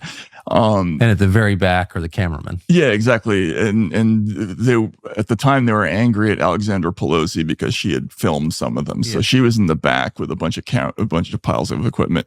But but I got frustrated very quickly by the fact that all they were doing all day long was just taking press releases from Flax, and then they would eat. They would be given these macaroni and cheese, Butterfingers, beer. So I went on a hunger strike. In my first trip, I had this like epiphany that they're just giving me too much stuff. I'm just not going to take anything from any of these people. And I stopped eating. I stopped taking the press releases. So you're the only one who didn't get fat on a campaign? Yeah, exactly. Right. And when we got to the events, I would not go to the events. I would run a mile in any direction and just talk to anybody about anything but the campaign. Because like, this isn't journalism. You're sitting there just taking something and then converting it into a press release. Like, what is that? But the White House is even worse because they have airs about it. Right. And even though I haven't done that beat, I think it's an important beat. Like, somebody has to ask the president questions, but they don't for the most part. Right. I know. Do they? I've never seen it. Right. So, I don't know. At best, you get some reporter whose goal is not to elicit information, but just to prove that he's like a antagonist of the president. Okay. Right. Exactly. Thanks, Dan Rather. But it doesn't advance the story in any meaningful way. Right. Right. Exactly. What they want is, and that's what they were upset about, the Jim Acostas of the world. They were upset that they were being denied this saleable piece of video where they could stand up and do this, and gesticulate. And I always wonder with Jim Acosta, who I don't know, but I always wondered, Jim Acosta was always telling me what a journalist he was. And a lot of guys were like this. Including some I've worked with, but I'm a journalist. Okay. Tornado comes to a trailer park. Give me 750 words on that. Like, I don't think they're capable of writing a story. Do you ever think that? Like, could Jim Acosta actually just write like a news story or even an expository essay? Well, I wonder about that, because are they even, once, not that long, not to be all back in the day about it, but you wouldn't have gotten a job in the White House press corps if you hadn't come through, covering town meetings and all that stuff. I mean, I did that. I covered aldermen. I covered, the police beat, fires, stuff like that. You have to be able to do that stuff. And that's the basics of the job is, showing up, talking to people on the street, talking to this person, that person. You have to be able to do crime reporting, Done it. and you got to talk to people who are on the other side of the law, all that stuff. I don't think they can do that. I mean, I remember seeing somebody, I forget what organization it was, but one of the kind of mainstream sort of web only sites, one of their columnists was talking about how much he hated the telephone. And I thought, what journalist hates the telephone? How can you do this job if you hate the telephone, right? And it's because the new thing is they decide what they think, they find links that support their ideas, and then they just type the thing. Whereas, what you're supposed to do is talk to everybody, then figure out what the story is. To add information to the story. Right. Not just, the snake eating its tail. It's just all self-reference, actually. Right. Exactly. Wow. So you get out of that. So the business model works in independent media? Well, kinda, right? So it works if you're cranking out content. What I don't think they figured out how to do is how to monetize like investigative journalism, right? Which takes a long time. It's expensive, and you're not producing stuff that's every couple of days. And even when you do, it's not always the stuff that people like. People like reading, op-eds with strong takes. That you can make money doing that, right? Well, also you whiff sometimes. I mean, a lot of stories don't. It happens to me even now a lot. You waste a lot of time on stuff that's not real or not provable. Right. Or you think that people are going to go bananas over something and they don't. Oh, there's that. Right. Yeah. What stories have you had that you thought would make a splash, have an effect, but that were sort of instantly forgotten? Well, I don't know about forgotten, but I would say that a lot of the Twitter file stuff, I expected that to be, I naively expected a lot of that stuff to be picked up. Give us an example of what shocked you that you discovered during that reporting. So one of the things was that Twitter, heading into the 2020 election, had worked out a system with the FBI and the Department of Homeland Security and the Office of the Director of National Intelligence, whereby they had what they called an industry meeting, where it started off once a month, then it was once a week, where these intelligence officials were meeting with Twitter and about 24 other internet platforms and briefing them on things that they might expect in the information landscape. And then there was a system by which basically Twitter was receiving recommendations about content from the federal government through the FBI, and then from the states through the Department of Homeland Security. It was that organized. They had worked it out that like if it comes from a local police department, it's going to come from the DHS. If it comes from the HHS, it's going to come through the FBI, right? Like, so they had a very organized system of flags that where you would see the FBI say, for your consideration, here are some accounts that may violate your terms of service. And there'd be an attached spreadsheet with, 400 account names on it. And that was just happening constantly. It was an industrial process that they had worked out. I thought that's a huge story, right? Like here's the FBI that's devoting resources to looking at social media accounts of ordinary people and worrying about terms of service violations. Like, what is that? Why are they not looking for child predators and stuff like that? Right. And so what was that? Well, it's part of this sort of sprawling thing where a whole series of government agencies are very intensely interested in what's online and who's reading what, and in developing new ways of, suppressing content, de-amplifying other things. And with COVID, there was a really, really intense effort to create rules about what could and could not be seen.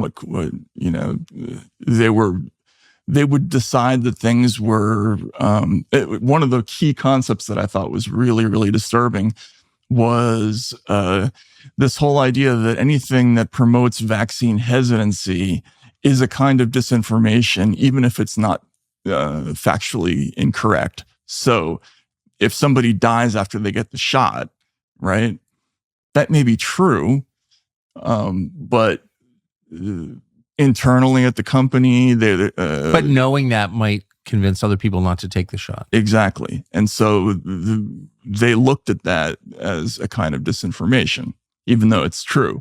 One of the disinformation doesn't mean untrue, correct? Exactly. It carries the connotation, like the definition involves falsity, right? Or misinformation even, right? So disinformation is like the intentional spreading of lies, right?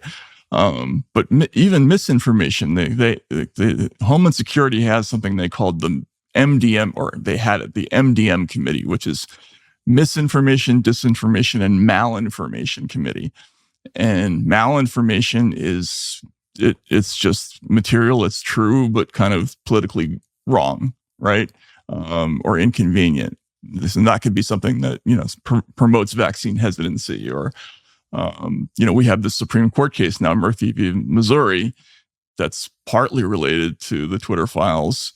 And the plaintiffs, and three of the plaintiffs in that case are doctors who had published true research about COVID, but were suppressed, were de-amplified. They were put on, in Twitter, they were put on trends blacklists because their research tended to go against federal policies about lockdowns and vaccination and all kinds of things. So to me, that's what the First Amendment is there for, right? Like, we do not want the government in a role of deciding what's true and untrue, because once you do that, the government has a monopoly on misinformation. Right. The only protection against that happening is absolutely unfettered free speech. And they're messing with that, because I think there's just this gradual moving away from belief that all the concepts in the Bill of Rights work. And so what we looked at in terms of the censorship, it's very much in evidence there, where they just don't believe that the First Amendment works, I don't think. But they're the government. They exist to protect the First Amendment. That's the whole point of having a government, right? So again, that seems like a prima facie crime to me. And as you said, at very least, a huge story. Right. What happened to that story once you reported it? I was denounced as a right-wing tool, right? The Washington Post, their first story about the Twitter files, described me as conservative journalist Matt Taibbi. And then they did a silent edit. I would beg to differ. Yeah. It was just ridiculous. And that was the line all the way through, even though the reports they weren't really about suppression of one political party or another. They were really much more about this process, which is just so scary, right? And nobody in the regular press really picked it up. And that was a shocker to me, because I thought, well, somebody's got to be interested in this, and they weren't, How long were you there? At Twitter doing the story? 3.5 months, I would say. So we got a lot of stuff. We got, not a lot, 200,000 emails, something like that, attachments. We still haven't gone through all of it. But the big thing was that there's just lots of evidence of this interplay between government and these platforms. I think Elon at one point said publicly that there were Intel operatives working at Google, at Twitter, rather. Lots of them. Working there. Lots of them. And that was another thing we didn't understand, when we first got there. We're like, why is there a CIA person here? Why is this person a former National Security Council operative? Like, what value add do they bring to a tech company? I couldn't understand that. But they're actually working there as employees. Yeah. And they were making a lot of the big decisions about content too. In fact, one of the biggest emails that we found there was a debate about whether or not Twitter had the ability to say no to, in this case, it was a State Department request about content. And the former CIA employee says, our window on that is closing as our government partners become more aggressive in their attributions, right? So what they were basically saying is our ability to like push back is evaporating, and that I think has turned out to be true with these platforms. I think they're increasingly just sort of intertwined with government, with the state. Yeah. So state media. Yeah. And this is another continuation of the war on terror thing, because they began by demanding that these companies fork over, information about geolocation of users and other places around the world, even in the United States. But now they're venturing into content, right? Content domestically that people see. So Google's the biggest, of course, of all these companies, and by far the most influential, as a monopoly on search, which is your window into all information. Right. If we were ever to see what goes on internally at Google, what do you think we would learn? Well, I think we would find that they have massively changed the formula for, search returns. I mean, they even talked about this in 2017 and 2018 when they had this thing called Project Owl, which was designed to change the parameters of the search towards something they called authority. And authority was basically, the way it was explained to me when I talked to somebody at Google, it was like, if you search for baseball 5 years ago, you might have seen your local Little League team. Now you'll see MLB.com come up first, right? And you've probably noticed this when you do a Google search. The first 40 or 50 results will all be of a certain type, and it's much, much harder to find kind of this counter narrative version of reality now. Even if you know exactly what you're looking for or type in the title of the story, it's made reporting harder, don't you think? I mean, it actually challenges your understand, like, what is reality, right? Right. So, the potential for mind control, or in fact, the reality of mind control by the state and by affiliated actors dependent on the state or living in a symbiotic relationship with the state, it's almost impossible to have independent thoughts at this point. Yeah. I mean, if most people are getting their information through these searches and through social media exchanges, and those things are heavily managed, then everybody's getting a skewed version of reality, and that's going to change the way that they think about everything.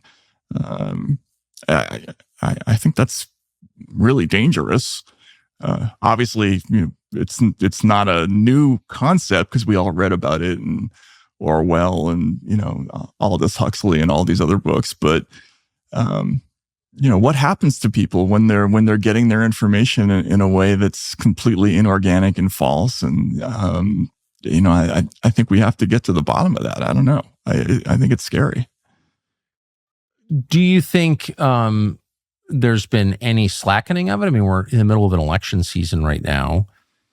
Pretty clear that the people in charge in both parties will do anything to stop Trump, and for reasons probably nothing to do with Trump, actually, but bigger story. But whatever the cause, they're totally determined to control the outcome of this election. Yeah. Well, can you have a democracy under those circumstances? I don't think so. So there was a Supreme Court case. There's one that's still going on, Murphy v. Missouri. And originally, the lower courts ruled that the federal government can't be, doing that back and forth with all these platforms. And from what I understood, there was a little bit of a backing off point, right, where they weren't so intimately involved. But just about a month ago, Senator Mark Warner had a talk, and he said that essentially the companies have begun talking to the agencies again.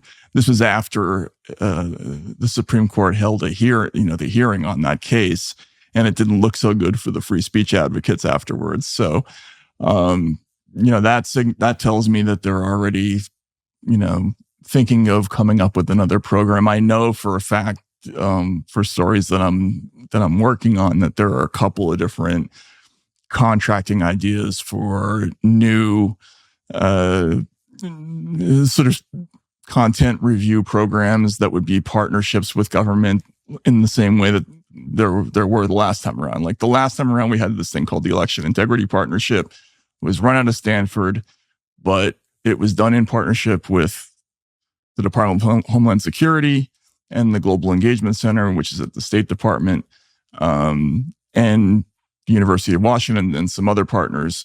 But that was a thing where there was a big organized content flagging operation that involved the government. They're going to do something like that again. It's just a question of like who's going to do it, what the method is going to be. And my understanding is that it's going to be more aggressive this time around. So there have been a number of war games, right, where academics, NGO officials, government officials, it's all sort of this blob. It's kind of hard to disaggregate it, but have gamed out various election scenarios. And it sounds a little more to me like contingency planning than like an academic exercise. But tell me what you know about that. Well, it's interesting that you bring that up. So you may have noticed in the news lately that there have been a lot of stories warning about AI deepfakes. Yeah. This is the new, if Russia was the excuse for getting involved in content moderation in 2020 or even 2018, AI and deepfakes are the new buzzword in Washington. And I thought it was just a way to explain away your porn tapes. That's right. Yeah, exactly. I didn't make this. It's a deep fake. But this is something that somebody tipped me off to. Now, this is not like a secret. It's actually public, although nobody has brought it up. There is a website that's out there. But this is a game. It's basically Elections and Dragons. It's made by InQtel. You can see the IQT here, which is the venture capital arm of the CIA. And it is a... Wait, stop. Yeah. Why does the CIA have a venture arm? Because to develop technologies that would otherwise probably be prohibited. And, because there's a lot of things that they get into that maybe are good money-making ideas. I mean, part of what being in the intelligence business is about is getting out and making money, right? But that's kind of a problem if your intel agencies have venture arms. Yes, right. You would think that would be a problem. So this is a CIA-funded election game. Yep, it's a CIA-funded election game, and just to start, just like Dungeons and Dragons, it has funny dice. This is a 10-sided die. But for the record, are you making this up? Is this real? This is real. Haywire is the name of the game. And if you roll the InQtel symbol, right? It says on I'm laughing. This is so dark. It says on the back, if you roll, it's basically the premise of the game is that you are trying to avoid a haywire situation, meaning an AI-induced disaster. Where the voters get what they want. Basically, yeah. So if you roll the InQtel logo, it says haywire averted. So basically, if you roll CIA, you win, right? Now, the CIA venture logo looks a little bit like the symbol for nuclear power. It does look a little bit like that, yes. Yeah. So this game is used to train... from what I understand, it's used to train people in government to war game out scenarios that may happen, right? Which is why this is so... Some of these scenarios are so incredible. Like if an orange populist were to somehow become president again. Well, right. And when I went through these, I know obviously I just opened this box, but I have another one.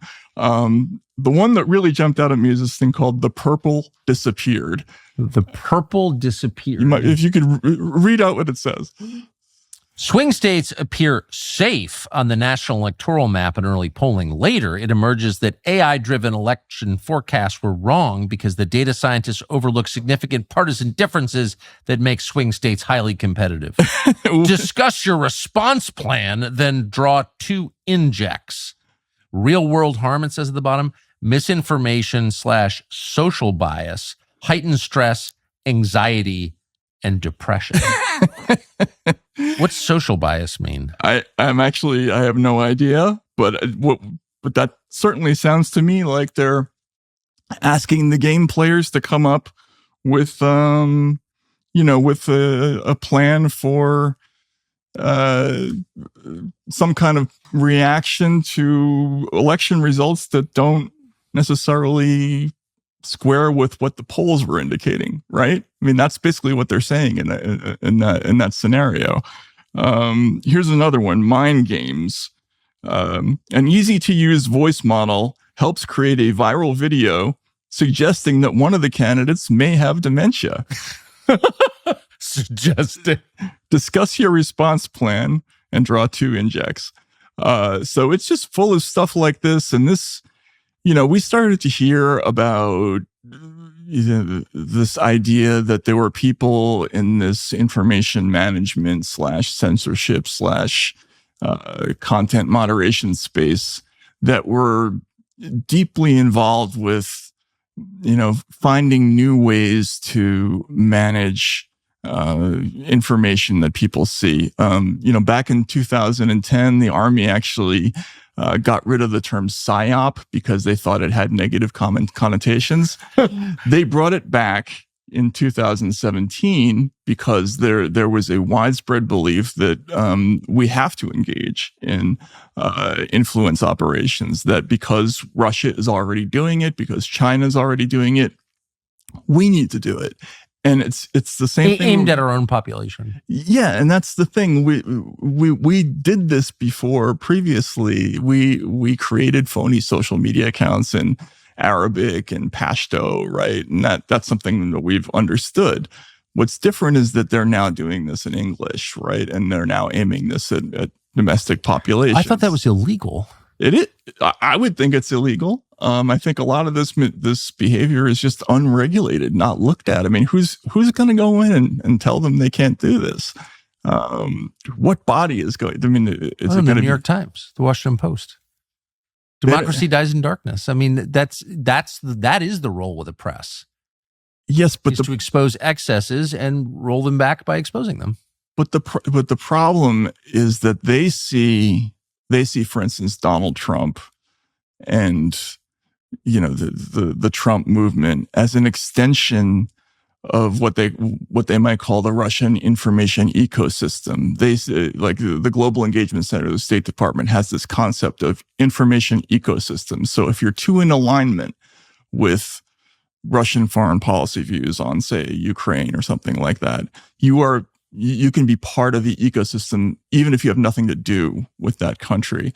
So the idea that, the first head of the Global Engagement Center is a former editor of Time magazine, Rick Stengel. He wrote a book called Information Wars that we all had to read when we were doing the Twitter files because we didn't know about this organization. Talked openly about how he thought the Trump campaign, he recognized the same techniques that he saw from ISIS and from Russia. So they see all this as all part of a piece, and that is what I think is dangerous, is that we're sort of bringing the ethos of military counter messaging from the war on terror. We're bringing that home, and the enemy is now the domestic voter. Right. Okay. So military messaging, but the purpose of the military is to kill people in the end and to deter war by the threat of killing people. But basically it's killing. That's their business. Killing, yes, but also trying to discourage recruitment, right? Of course, right. Right. Of course. But fundamentally, if you were to say, like, what's the purpose of military? It's to exert force, physical force. So if the U.S. military is turning its psyops on the country, like it's not that far, the nature of organizations and mission creep from there to like hurting people. Exactly. And they they actually, you'll find we found NATO papers that talked about how they found the American belief in inform, not influence, or truthfulness. That was actually, that's part of an old NATO memo about influence operations, that you can't tell untruths.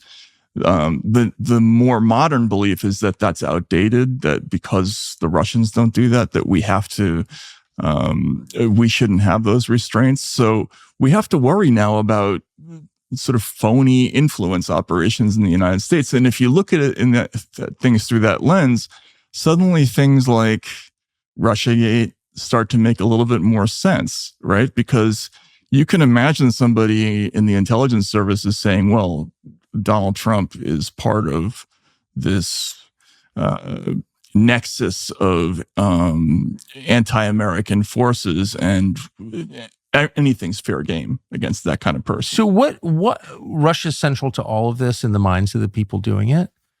And from my perspective, as someone who's never been that interested in Russia, the country, you sort of wake up one day and, 25 years after the end of the Cold War, and realize you're required to hate Russia. And I just refuse to go along with that on principle, not because I loved Russia. I do kind of like Russia, actually, having been there, but I didn't have any feelings about it a year ago. Right. But I'm an adult man, and I don't want to be told what to think. And I'm not going to be, period, under any circumstances, because I'm not a slave. So, but unanswered is the question, like, why? Why is that a requirement of living in the United States, where I've lived my whole life, hating Russia? Like, what does that have to do with anything? Like, how do we get there, of all countries? What is this? I don't understand that either. And also... You don't? I mean, especially compared to when Russia actually was a major... I mean, it wasn't nearly this intense in the 70s and 80s. I was here. It was not. Right? Oh, of course not. In fact, people said, Russia was actually running actual psyops against the United States. AIDS was created at Fort Meade to kill black people. All these things. Like that was a Russian... The active measures campaigns. Big time. Mm-hmm. And of course, there were all these proxy wars going on even then in Mozambique, and there were like actual wars. And the prevailing view among people I knew was, Soviets are bad. Of course, no one's pro-Soviet in normal person world, but it would be kind of nice to be at peace. And nuclear war is really scary, and let's avoid that. That was the view that I remember as a child, right? Sure, yeah. We had Sting telling us the Russians love their children too, yeah, which is true. And when Gorbachev came on the scene, I remember very distinctly people saying, that we have to find a way to get along with these people, like that we're spending too much money on defense, and that this is costing both of our societies.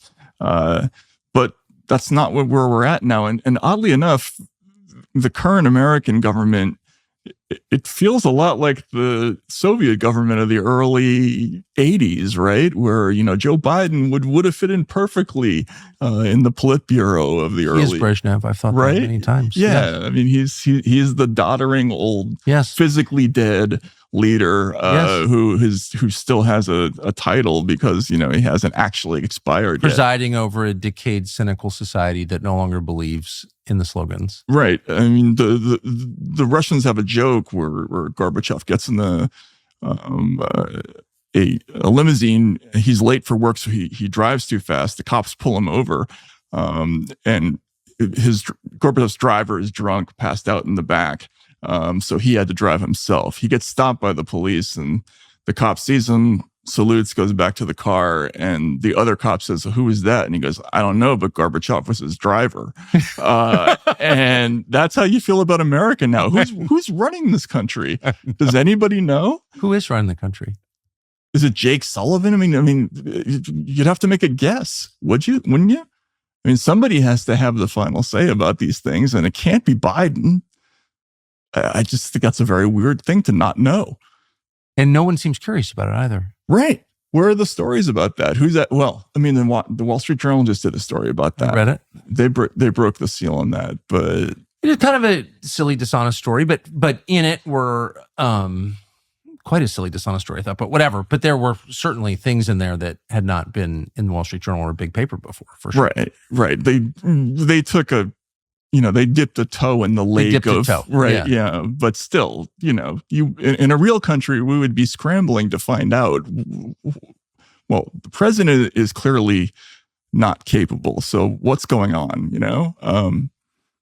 Nothing. There's not a hint of anything, which is just, it's so bizarre. Well, and especially given the consequences. I mean, if this were 1995, you could sort of say it sort of runs on autopilot, and, Tim Cook and the captains of industry can pitch in and sort of keep us on the track. I mean, that would be the view, right? But now we are on the brink. We're closer to nuclear war than we've ever been, closer than the Cuban Missile Crisis right now. Right. To total nuclear annihilation. And if the commander-in-chief is non-compos mentis, and I mean, the ship is listing, it's on its side, where are the people saying, I hate Trump, I love Biden? Politics don't even matter at this level. We're on the verge of nuclear war. That's not acceptable. Let's pull back. I have not even heard any person say that. What is that? I don't know. Where's the public concern about that either? I mean, if this were 1986, yes, and we were at this level of antagonism with Russia, if there had been an exploded pipeline, if there was a shooting war in Ukraine, right, or some kind of proxy territory where our weapons were killing Russian troops and vice versa, because some of ours are over there too. Quite a few, and people would be panicking, right? Because at any minute, we're all relying on somebody like Putin being rational, which is already,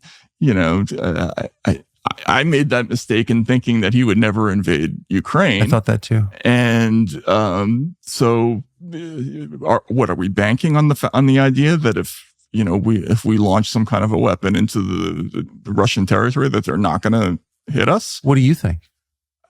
I mean, I think the people who are prosecuting the conflict from our side, I'm very familiar with their mindset, because I knew a lot of these folks when I was in Russia.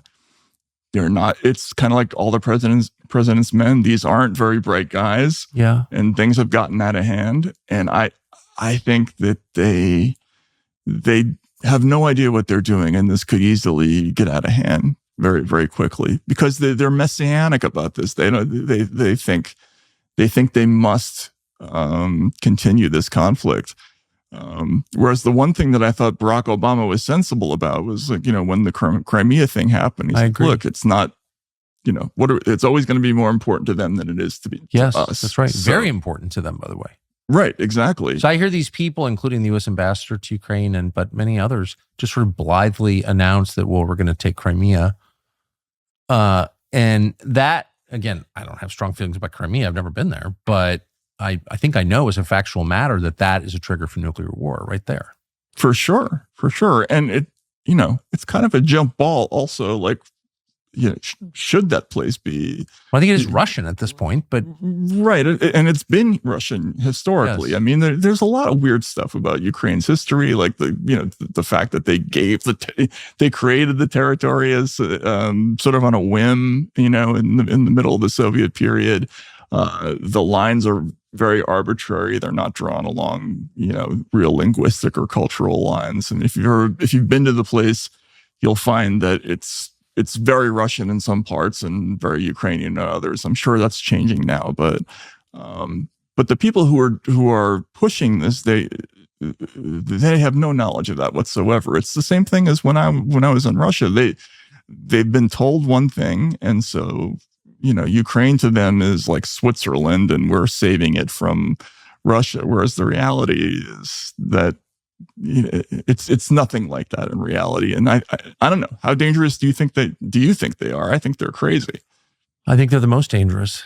I think they're seized by hubris. I think there is a messianic quality to this. I think the entire leadership class of the country is determined to commit suicide. I think that they've boxed themselves in. They're criminals. They know that they will be exposed as such. And they've also reached kind of the apogee of American empire anyway. It's all downhill from here. I do think that they feel this, and I think they want to extinguish this society. And that's such an incredibly dark thing to say. I hesitate even to say it, but I don't see a rational explanation for any of this behavior at all. I don't think it advances anyone's aims, including their own.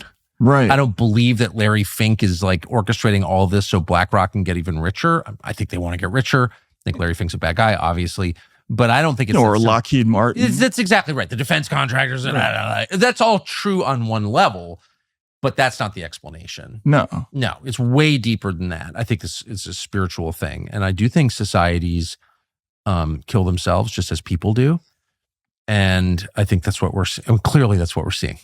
I mean, tell me how that's not what we're seeing. And I think that's just such an ugly idea.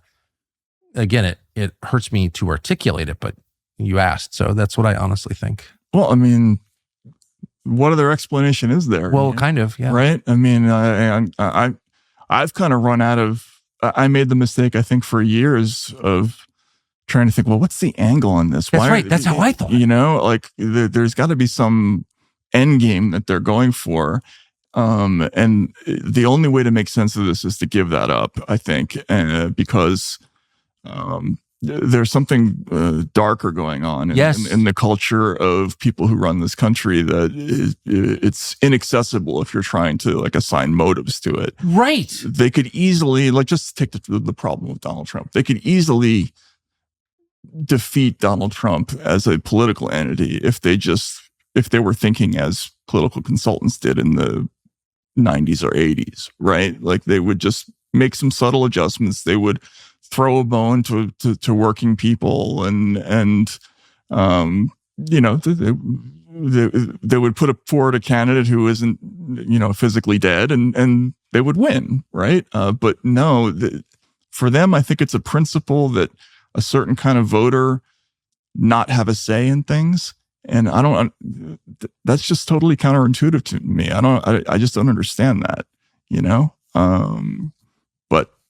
So in other words, it's not just Trump. It's the idea that the people who like Trump, those people might have power or be rewarded. Right. We cannot legitimize the negative feelings of those voters, is how they think. Whereas it's incredibly obvious if you go out in the campaign trail and talk to people who vote for Trump, that they do it for a million different reasons. That's right. Ranging from, the town that I live in used to be a booming economic center, and now it's dead, right? It looks like a third world country. To there isn't a functioning hospital within 300 miles of where I live. The Walmart is now the only place where you can buy anything for 50 miles. Like there's a million reasons. And then there's some social issues too. But once upon a time, I mean, I remember not so long ago, even Bill Clinton talking about trying to reclaim some of those working class voters.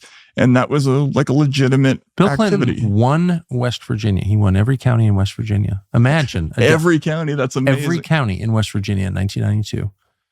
And of course, I think he lost California.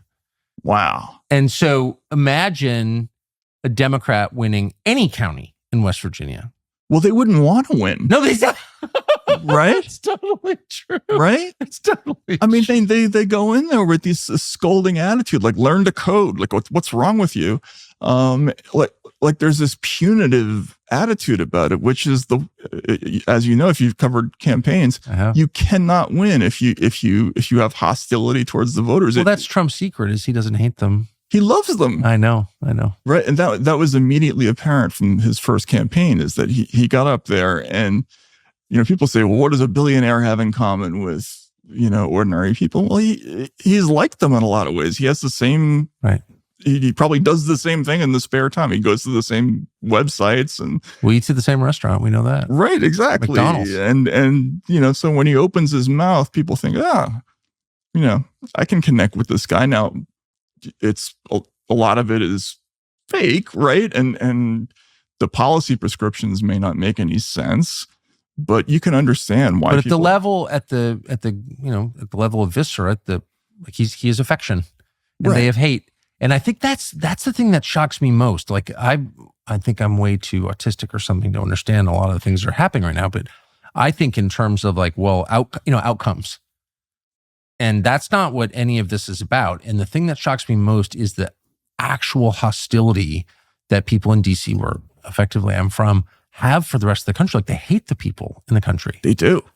They don't just look down on them. I thought it was just like looking down on them in a snobbish way. Right. No, it's like a hostility. Right. Like when they die, and you saw this during COVID, oh, he didn't get the vax. Well, he died. I'm glad he died. Like, I'm glad he died. It's right. American. Right. I'm not happy when a gang member dies in the south side of Chicago. No, I'm serious. I couldn't be more opposed to gang members in the south side of Chicago, but like, I don't know. It's a human being. It's an American. Like, I think it's sad, actually.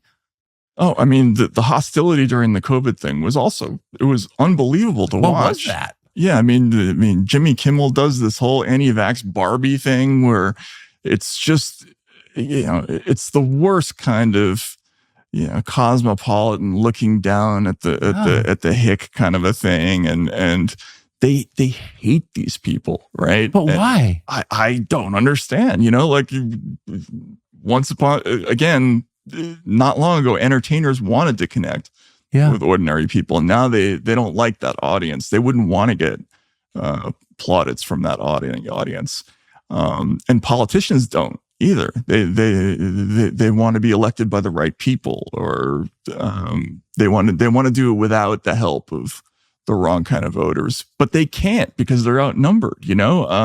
So it's a crazy time, but I do think you're right that if you try to figure this out by assigning rational motives to any of this, it doesn't make any sense. It won't work. So we're on a slide, as you said at the very outset, into authoritarian government, certainly a different form of government, not a democratic government at all, and some kind of oligarchy. I'm already there. Is there any way to arrest that or slow it down? Is it inevitable? Like, what if you could project? What do you see? Well, I mean, I don't think so. Part of the reason that I'm so spun up about a lot of the stuff that's happening is because I watched what happened when, speech freedoms, even limited ones like the ones in Russia, they disappear, they don't come back. Like that's kind of what happens, and they don't come back. That is true, isn't it? Right, and in the United States, there was a reverence once for the First Amendment, for the whole Bill of Rights, that it just doesn't exist anymore. There's this kind of like defeatist or unbelieving attitude about it. And that's been another revelation of, working on stories like the Twitter files, is finding out that people they don't have the same feeling about the First Amendment that people did in the 80s and 90s, or even the early 2000s. I mean, even Rob Reiner does The American President, right? And it's all about how, the ACLU and, being allowed to burn the flag. And, and he's on the other side of this thing now, right? Big time. And so what happened to all those people? What happened to that belief in the system? I mean, for all of them, you mentioned that you and I came from different political places at one point in time. I think we probably both share a belief that America on some level worked, right? It had all kinds of flaws. But immigrants came here from all over the world. They built good lives, and they chose to stay here. I mean, my family, came from different parts of the world, and this country is screwed up. I like the fact that it's screwed up, but it works. This system has been a great thing, and people don't believe that. I think they've lost that belief. I think, which is so sad. I don't know. Do you feel that? I mean, I feel it really strongly, and I also feel that any semblance of national unity or common belief, shared culture, even shared language, but particularly the culture, is gone. And I noticed it in talking to you, because actually, maybe you voted for one guy, I voted for the other, but our core beliefs about you just articulated them right there. I've never doubted that a day in my life. Right. I just didn't, because America. Yeah. Screwed up in a lot of ways, of course. First of all, it's huge, so of course it's screwed up. Everything big is screwed up. Sure. But the best. The system works. And I don't feel that there's a national consensus on that at all anymore. And it seemed to have evaporated very, very fast, and I'm not quite sure how. Maybe that's the problem with being in your 50s. Things change and you didn't see the change coming. Yeah, that's still a mystery, right? Like, where did that happen? There had to have been a moment in time where... Well, I'll tell you, part of what happened is the people who were deputized to defend it refused to. That's and true. Rick Stengels of the world, who was supposed to be, he was literally a guardian of the First Amendment. He's the editor of Time magazine. Right. And next thing you know, he's a federal official working for Obama against the First Amendment. And you're like, well, that's a dereliction of duty. That's a major sin. I think it's a crime. I think you should be punished for that, actually. You can't allow that. I mean, if you're in a battle and the officers desert, they get shot for that. They're not allowed to do that. Like, you need leadership in order to preserve whatever it is that you have. Right. Right. And so I blame the leaders 100%. And without leadership, of course, things fall apart. And no one's willing to stand up and be like, no, the dignity of the average person is not just a good thing. It's the core of the enterprise. It's essential. You give that up, we're done. And, you're not allowed to do this, period. Yeah, I agree. And, now, the role of the media, I think, is an important one in American society. We were given a very important responsibility to tell the public when things aren't going right, and to do that continually, no matter what, which way the political winds are blowing, to stick to that. And so now it's kind of more important than ever to keep doing that. I mean, you asked me, like, how does this get turned around? I don't know, but the only thing I know is I think, you have to keep doing this stuff and telling people about it in the hopes that it will get turned around. So last question, you spent 10 years within a society that, punished journalists physically at times for telling the truth. You're watching political figures go to jail, and whatever you think of the charges or convictions or whatever, in every single case, for a dead certain fact, if that person hadn't been in politics on the wrong side, he would not be going to jail. That's just a fact. So they're using jail as a political instrument. How long until that comes to journalists? Like, do you worry that at this rate, like, you wind up indicted? I've started for the first time to worry about that. Because I spent so much time in Russia and I knew people who, physically suffered for what they did, right? Whenever people talked about taking risks as a journalist in the United States, I always said, look, please, in other parts of the world, they actually go through hardship. Yeah, try that in Mexico. Yeah, exactly. Yeah. See what happens, Yeah.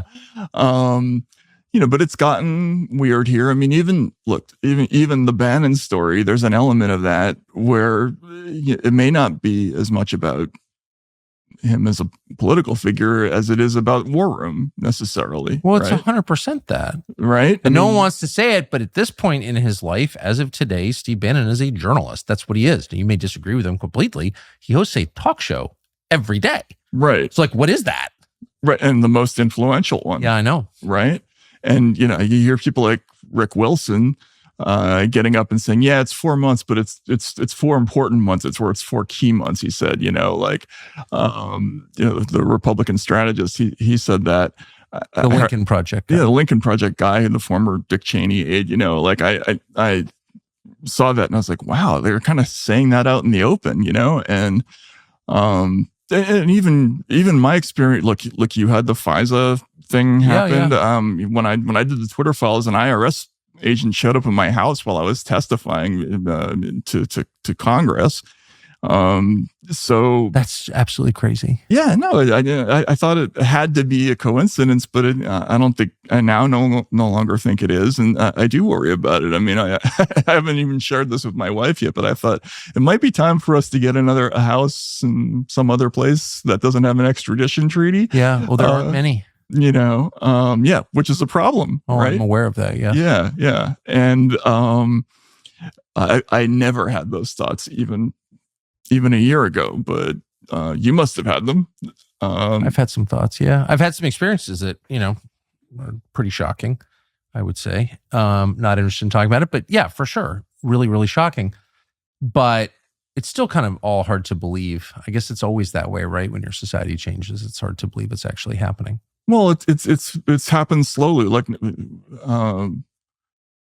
somewhere along the line, I became conscious of the fact that obviously somebody must be listening to, Yeah. the people who I have in my contacts list. A lot of them are out of the country or running from the law or on the wrong side of the intelligence services. And, there's no way that somebody's not aware of what's going on, of what I do. And that's unnerving on one level.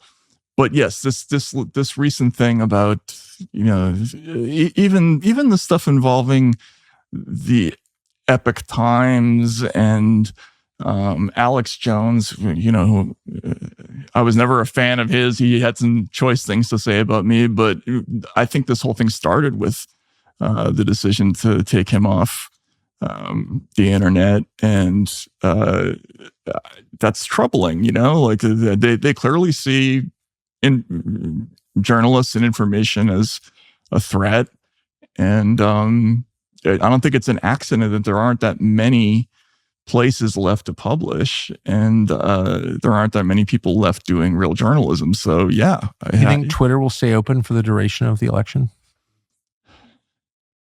Yeah, it probably will. But Trump's not on it anymore. I mean, Trump's Twitter account is what won him, I think, the 2016 election. And that was one of the reasons I think journalists hate him, is because he proved that in the internet age, you don't need reporters if you're a politician, and they couldn't stand that. I mean, I listened to those conversations. They were very resentful of the fact that he didn't have to go through their approval system, but he's not on Twitter anymore. And, I mean, it's extraordinary that Joe Biden's the only candidate in this election who hasn't been censored in some way. RFK has been censored. Yeah. Ramaswamy's had been booted off LinkedIn for periods of time. I mean, Jill Stein, for that matter. Jill Stein. We found her in the Twitter files. She was on a list called is_Russian, which was Jill Stein. Yes. Yes. She and can they hear themselves? I mean, can they? By the way, I like Jill Stein and know Jill Stein. I'm not against Jill Stein. Not voting for her, but right. It's fine. But if you find yourself thinking that Jill Stein, Dr. Jill Stein, is the threat to America, you're a buffoon too. But they think that, right? I mean, they have the hostility towards Jill Stein the same way they had a hostility toward Ralph Nader once in the day. And the difference is now, if you're Jill Stein, they see you as part of the Trump apparatus. You're no different from Trump to them. Assange, Jill Stein, ISIS, whatever, they're all lumped together. Yeah. So Snowden, exactly. Yeah. So it's these are crazy times. Is there anything that could get you to stop? No.